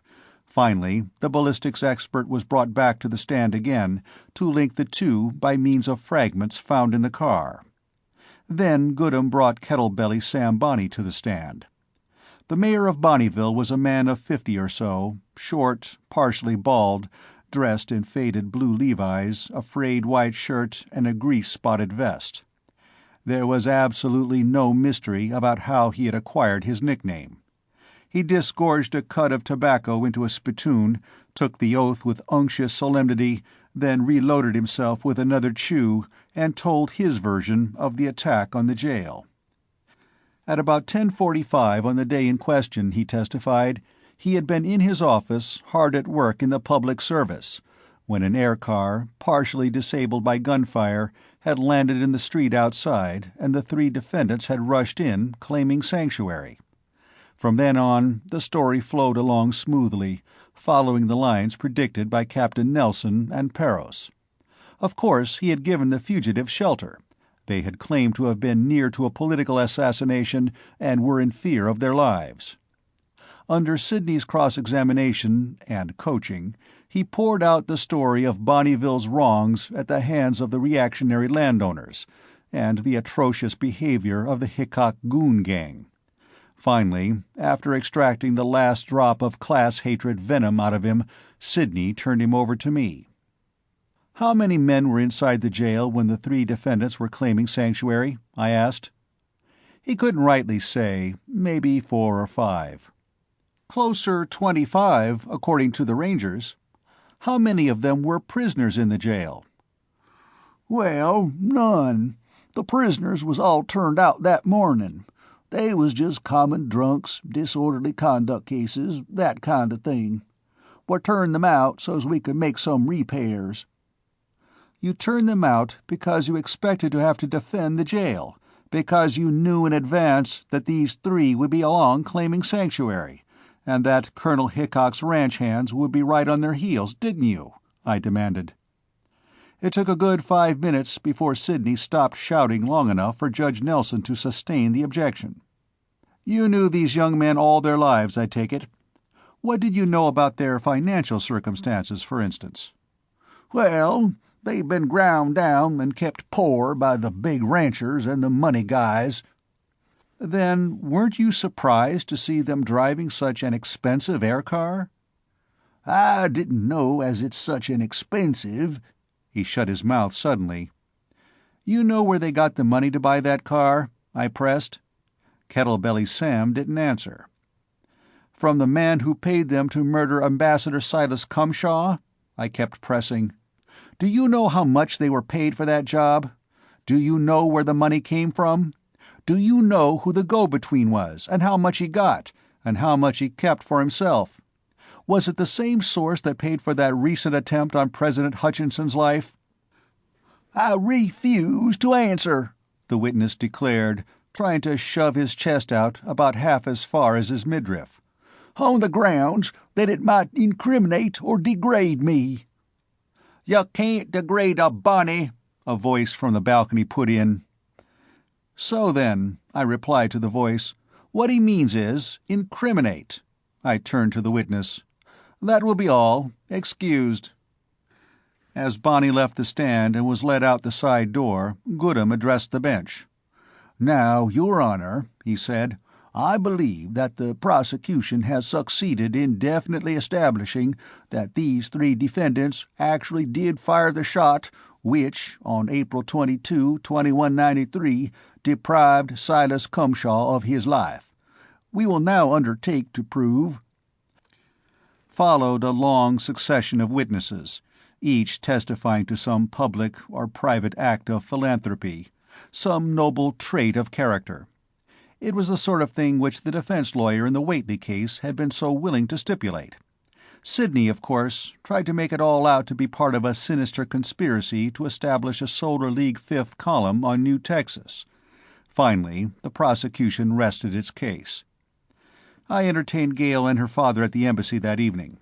The street outside was crowded with New Texans, all of them on our side, shouting slogans like "Death to the Bonnies!" and "Vengeance for Cumshaw!" and "Annexation now!" Some of it was entirely spontaneous, too. The Hickocks, father and daughter, were given a tremendous ovation when they finally left, and followed to their hotel by cheering crowds. I saw one big banner lettered, "Don't let New Texas go to the dogs," and bearing a crude picture of a Zasroff. I seem to recall having seen a couple of our Marines making that banner the evening before in the embassy patio. But... Chapter 10. The next morning, the third of the trial, opened with the defense witnesses, character witnesses for the three killers, and witnesses to the political iniquities of Silas Cumshaw. Neither Goodham nor I bothered to cross-examine the former. I couldn't see how any lawyer as shrewd as Sidney had shown himself to be would even dream of getting such an array of thugs, cutthroats, sluts, and slatterns into court as character witnesses for anybody. The latter, on the other hand, we went after unmercifully, revealing, under their enmity for Cumshaw, a small, hard core of bigoted xenophobia and selfish fear. Goodham did a beautiful job on that. He seemed able, at a glance, to divine exactly what each witness's motivation was, and able to make him or her betray that motivation in its least admirable terms. Finally, the defense rested, about a quarter hour before noon. I rose and addressed the court. "Your Honor, while both the prosecution and the defense have done an admirable job in bringing out the essential facts of how my predecessor met his death, there are many features about this case which are far from clear to me. They will be even less clear to my government, which is composed of men who have never set foot on this planet. For this reason, I wish to call, or recall, certain witnesses to clarify these points." Sidney, who had begun shouting objections as soon as I had gotten to my feet, finally managed to get himself recognized by the court.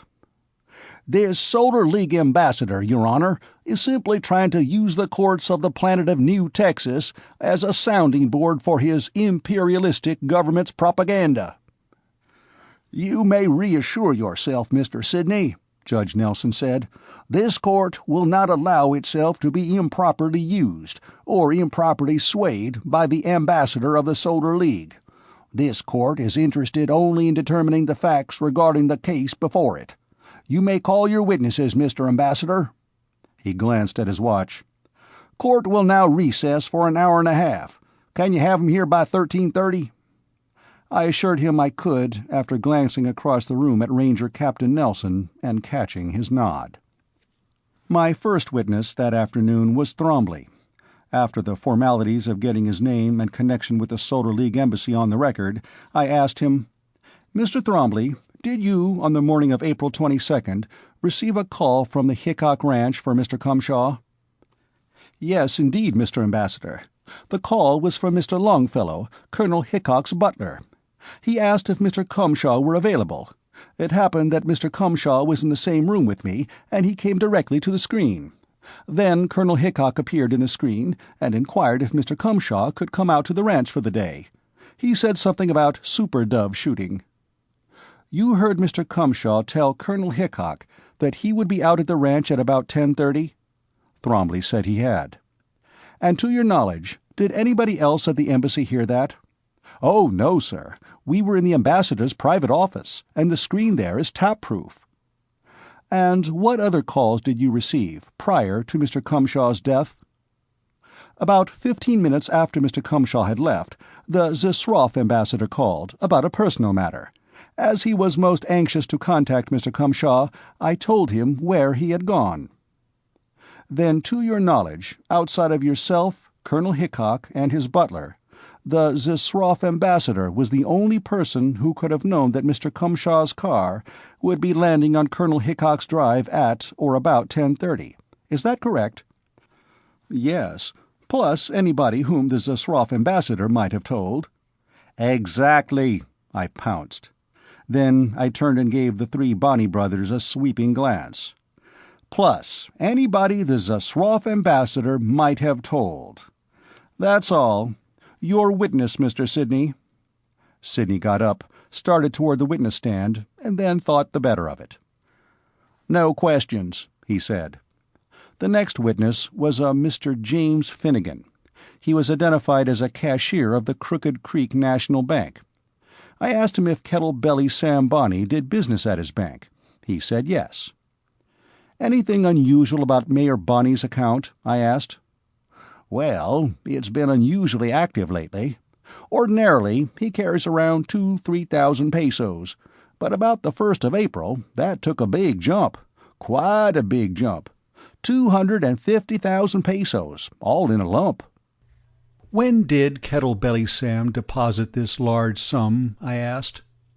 "He didn't. The money came to us in a cashier's check on the Ranchers Trust Company of New Austin, with an anonymous letter asking that it be deposited to Mayor Bonney's account. The letter was typed on a sheet of yellow paper in basic English." "Do you have that letter now?" I asked. "No, I don't. After we'd recorded the new balance, Kettle-Belly came storming in, raising hell because we'd recorded it. He told me that if we ever got another deposit like that, we were to turn it over to him in cash. Then he wanted to see the letter, and when I gave it to him, he took it over to a telescreen booth and drew the curtains. I got a little busy with some other matters, and the next time I looked, Kettle-Belly was gone and some girl was using the booth." "That's very interesting, Mr. Finnegan. Was that the last of your unusual business with Mayor Bonney?" "Oh, no.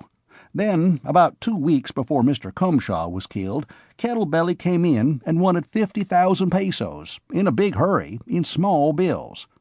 I gave it to him, and he grabbed at the money like a starved dog at a bone, and upset a bottle of red perma-ink, the sort we use to refill our bank seals. 3 of the bills got splashed. I offered to exchange them, but he said, 'Hell with it, I'm in a hurry,' and went out. The next day, Switchblade Joe Bonney came in to make payment on a note we were holding on him. He used those 3 bills in the payment. Then, about a week ago, there was another cashier's check came in for Kettle-Belly. This time there was no letter, just one of our regular deposit slips. No name of depositor. I held the check and gave it to Kettle-Belly. I remember when it came in, I said to one of the clerks, 'Well, I wonder who's going to get bumped off this time,' and sure enough." Sidney's yell of "Objection!" was all his previous objections gathered into one. "You say the letter accompanying the first deposit, the one in basic English, was apparently taken away by Kettle-Belly Sam Bonney. If you saw another letter of the same sort, would you be able to say whether or not it might be like the one you mentioned?" Sidney vociferating more objections. I was trying to get expert testimony without previous qualification. "Not at all, Mr. Sidney," Judge Nelson ruled. "Mr. Silk has merely asked if Mr. Finnegan could say whether one document bore any resemblance to another." I asked permission to have another witness sworn in while Finnegan was still on the stand, and called in a Mr. Boone, the cashier of the Packers and Brokers Trust Company of New Austin. He had with him a letter, typed on yellow paper, which he said had accompanied an anonymous deposit of 200,000 pesos. Mr. Finnegan said that it was exactly like the one he had received, in typing, grammar, and wording, all but the name of the person to whose account the money was to be deposited. "And whose account received this anonymous benefaction, Mr. Boone?" I asked.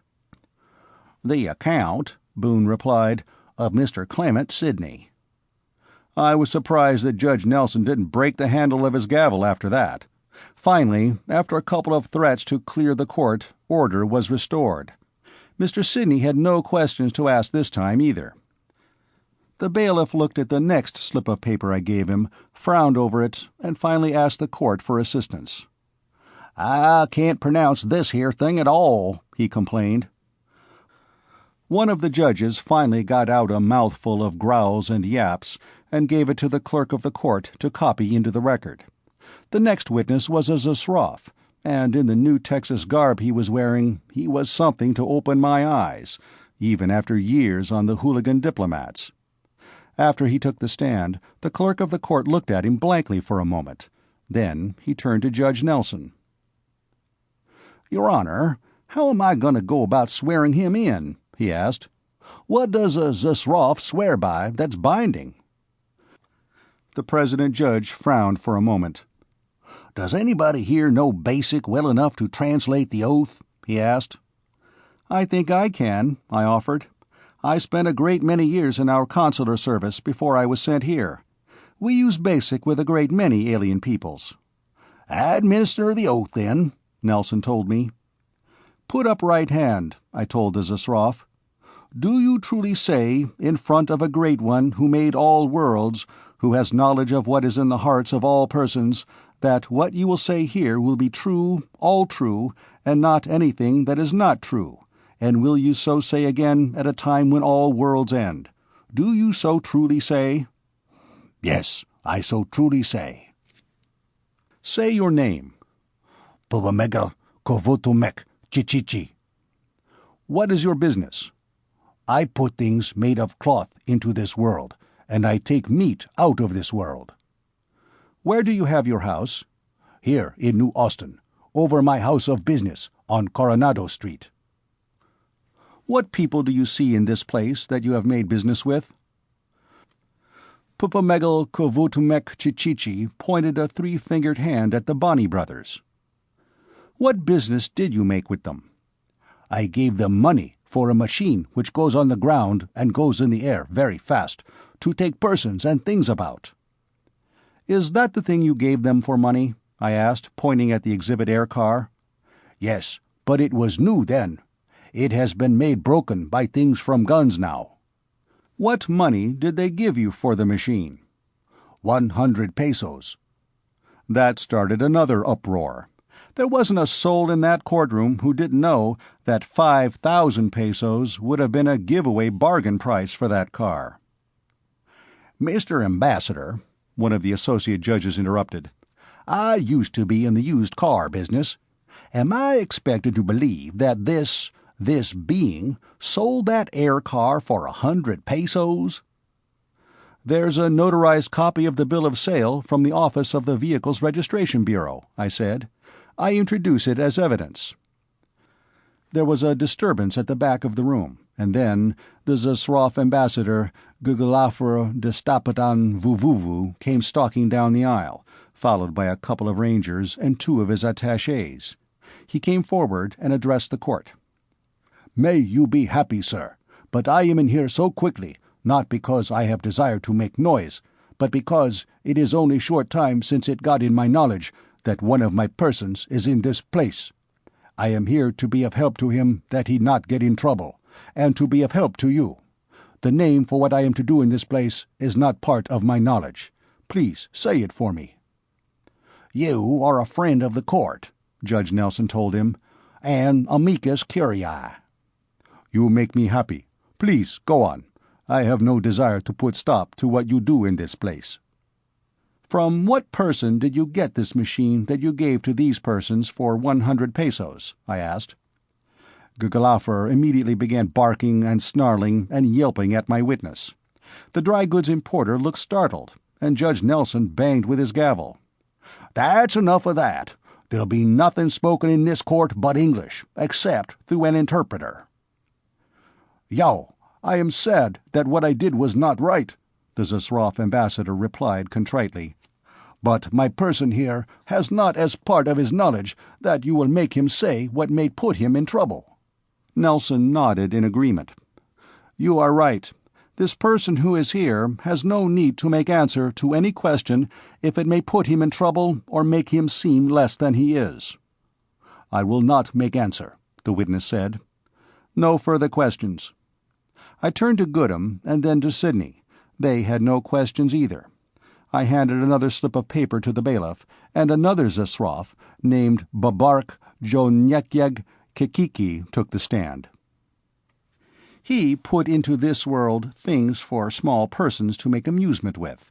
He took out of this world meat and leather.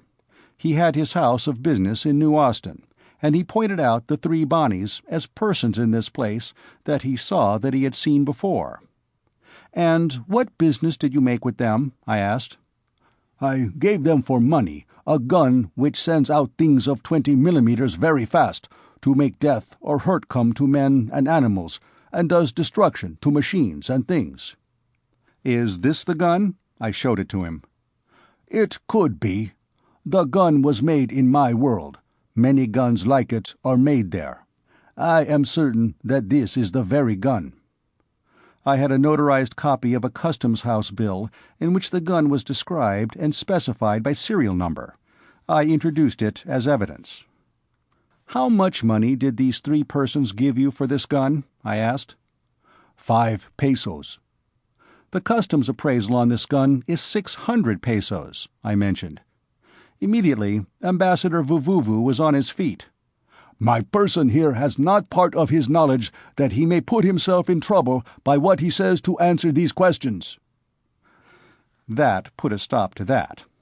Barark Jonyakyeg Kokiki immediately took refuge in refusal to answer on grounds of self-incrimination. "That is all, Your Honor," I said.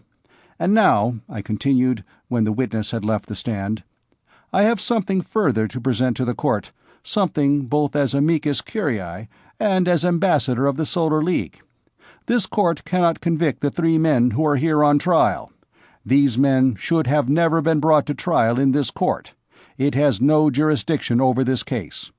This was a simple case of first-degree murder by hired assassins committed against the ambassador of one government at the instigation of another, not an act of political protest within the meaning of New Texan law." There was a brief silence.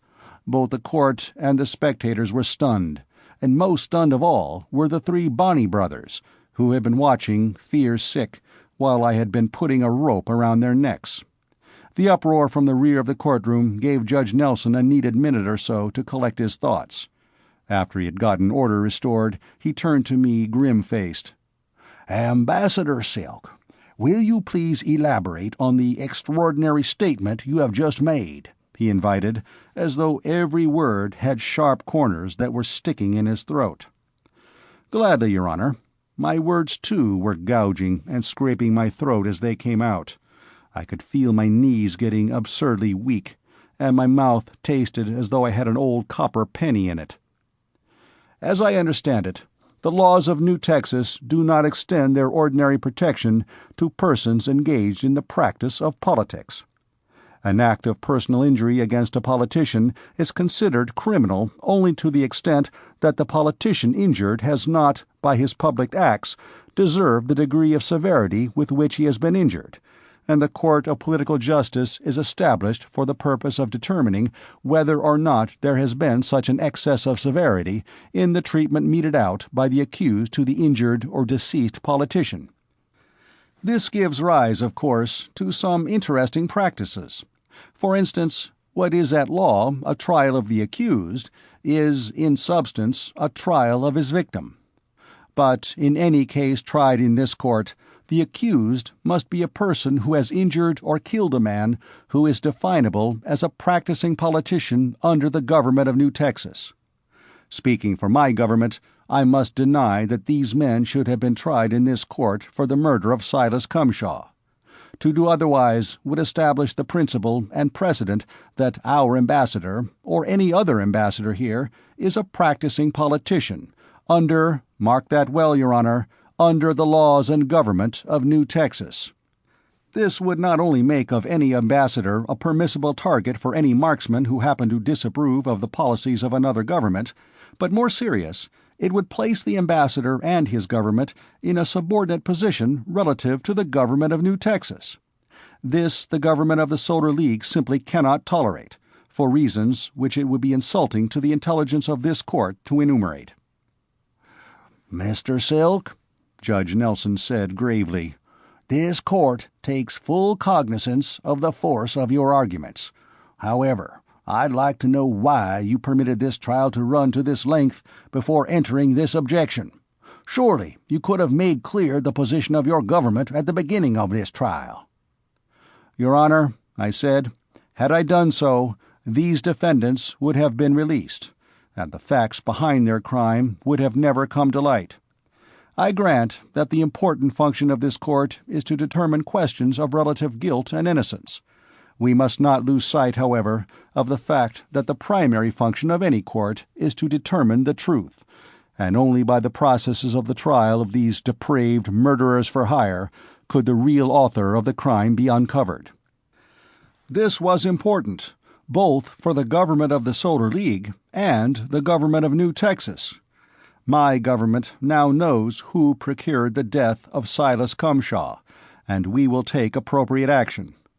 The government of New Texas has now had spelled out, in letters anyone can read, the fact that this beautiful planet is in truth a battleground. Awareness of this may save New Texas from being the scene of a larger and more destructive battle. New Texas also knows who are its enemies, and who can be counted upon to stand as its friends. "Yes, Mr. Selk. Mr. Vuvuvu, I haven't heard any comment from you. No comment? Well, we'll have to close the court to consider this phase of the question." The black screen slid up, for the second time during the trial. There was silence for a moment, and then the room became a bubbling pot of sound. At least 6 fights broke out among the spectators within 3 minutes. The rangers and court bailiffs were busy restoring order. Gale Hickok, who had been sitting on the front row of the spectator seats, came running up while I was still receiving the congratulations of my fellow diplomats. "Stephen, how could you?" she demanded. "You know what you've done. You've gotten those murdering snakes turned loose." Andrew Jackson Hickok left the prosecution table and approached. "Mr. Silk, you've just secured the freedom of 3 men who murdered one of my best friends." "Colonel Hickok, I believe I knew Silas Cumshaw before you did. He was one of my instructors at Dumbarton Oaks, and I have always had the deepest respect and admiration for him. But he taught me one thing, which you seem to have forgotten since you expatriated yourself, that in the diplomatic service, personal feelings don't count. The only thing of importance is the advancement of the policies of the Solar League." "Silas and I were attachés together at the old embassy at Dramoul on Altair II," Colonel Hickok said. What else he might have said was lost in the sudden exclamation as the black screen slid down. In front of Judge Nelson, I saw there were 3 pistol belts and 3 pairs of automatics.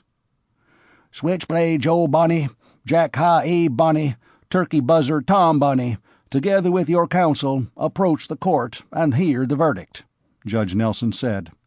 The 3 defendants and their lawyer rose. The Bonnies were swaggering and laughing. But for a lawyer whose clients had just emerged from the shadow of the gallows, Sidney was looking remarkably unhappy. He probably had imagination enough to see what would be waiting for him outside. "It pains me inexpressibly," Judge Nelson said, "to inform you that this court cannot convict you of the cowardly murder of the learned and honorable old man Silas Cumshaw, nor can you be brought to trial in any other court on New Texas again for that dastardly crime. Here are your weapons, which must be returned to you. Sort them out yourselves, because I won't dirty my fingers on them. And you may regret and feel shame for your despicable act as long as you live, which, I hope, won't be more than a few hours." With that, he used the end of his gavel to push the 3 belts off the bench and onto the floor at the Bonnies' feet. They stood laughing at him for a few moments, then stopped, picked the belts up, drew the pistols to check magazines and chambers, and then began slapping each other's backs and shouting jubilant congratulations at one another. Sidney's 2 assistants and some of his friends came up and began pumping Sidney's hands. "There," Gale flung at me. "Now look at your masterpiece.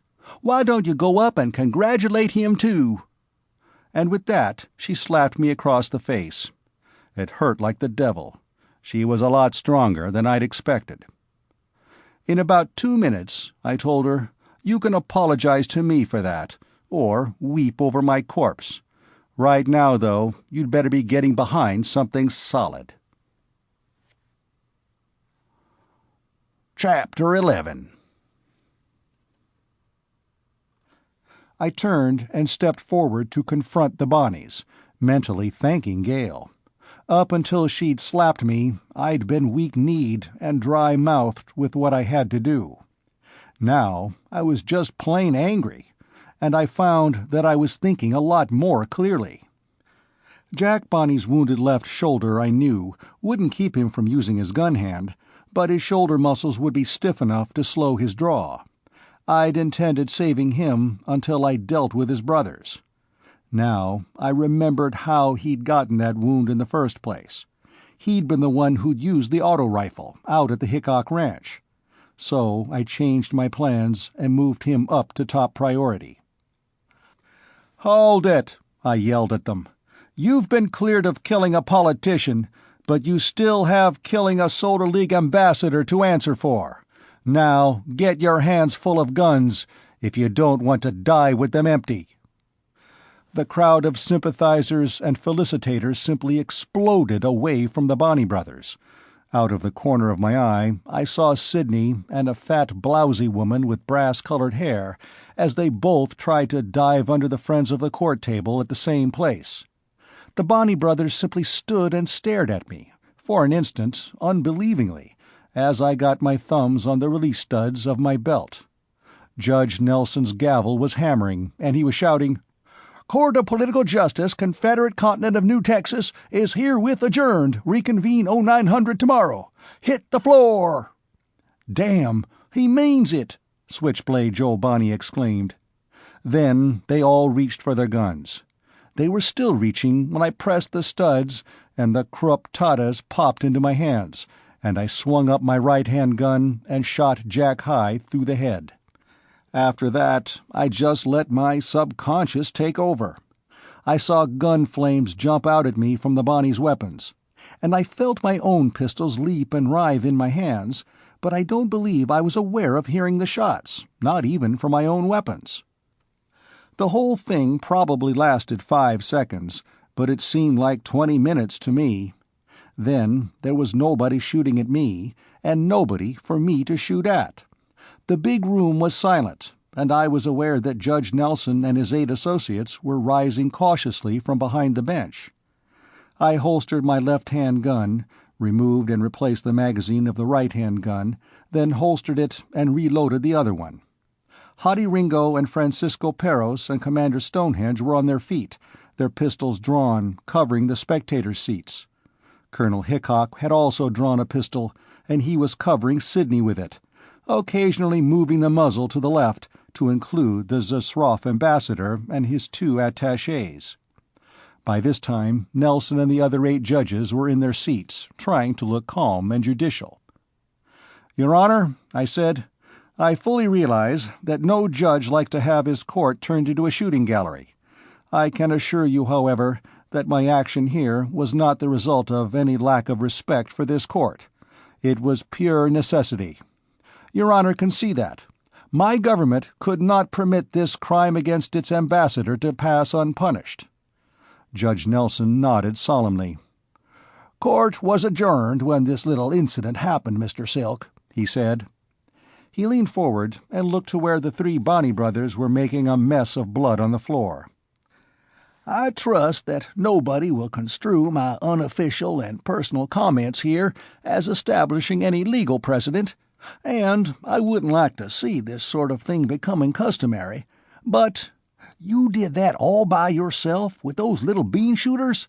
Not bad at all, Mr. Silk." I thanked him, then turned to the Zasroff ambassador.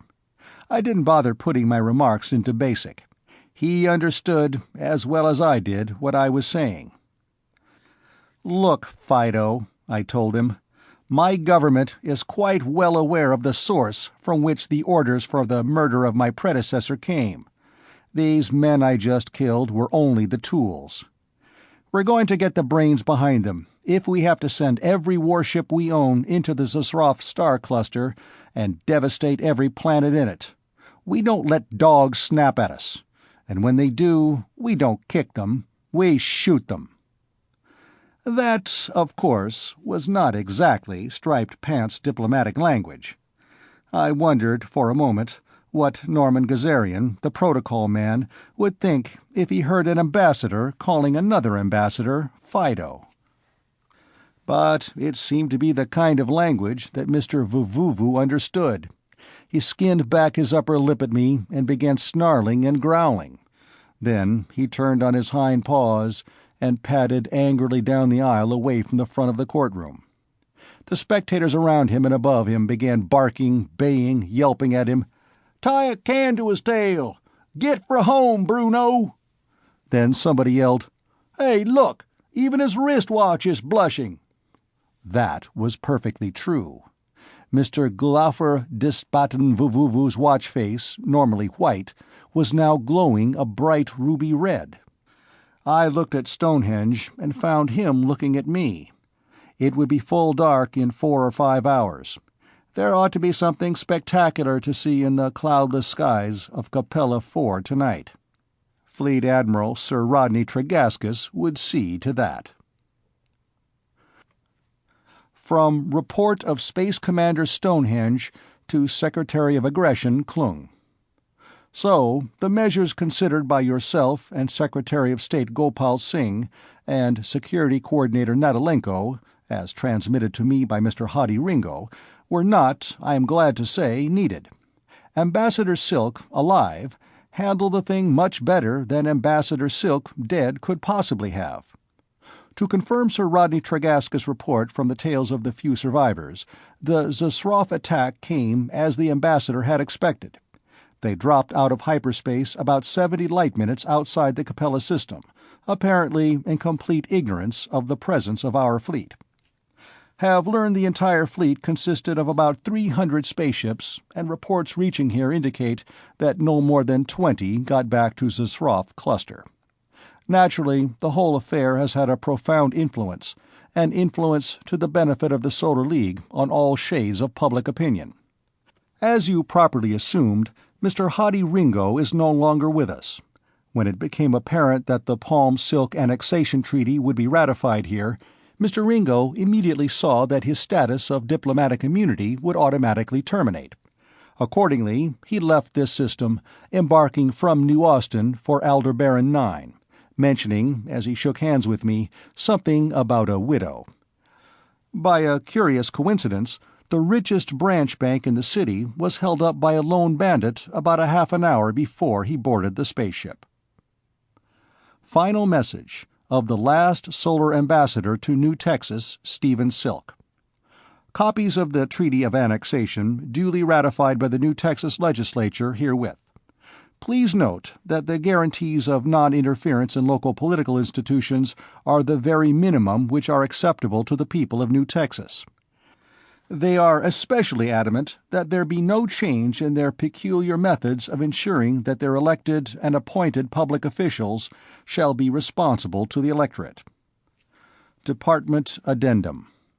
After the ratification of the Palm Silk Treaty, Mr. Silk remained on New Texas, married the daughter of a local rancher there, see file on First Ambassador Colonel Andrew Jackson Hickok, and is still active in politics on that planet, often in opposition to Solar League policies, which he seems to anticipate with an almost uncanny prescience. Natalenko reread the addendum, pursed his thick lips, and sighed. There were so many ways he could be using Mr. Stephen Silk. For example, he looked at the Tri-D star map, both usefully and beautifully decorating his walls. Over there, where Hadi Ringo had gone, near Aldebaran 9. Those were twin planets, one apparently settled by the equivalent descendants of the Edwards, and the other inhabited by the children of a Jukes Kallikak union. Even the Solar League ambassadors there had taken the viewpoints of the planets to whom they were accredited, instead of the all-embracing view which their training should have given them. Curious problem, and how would Stephen Silk have handled it? The security coordinator scrawled a note comprehensible only to himself.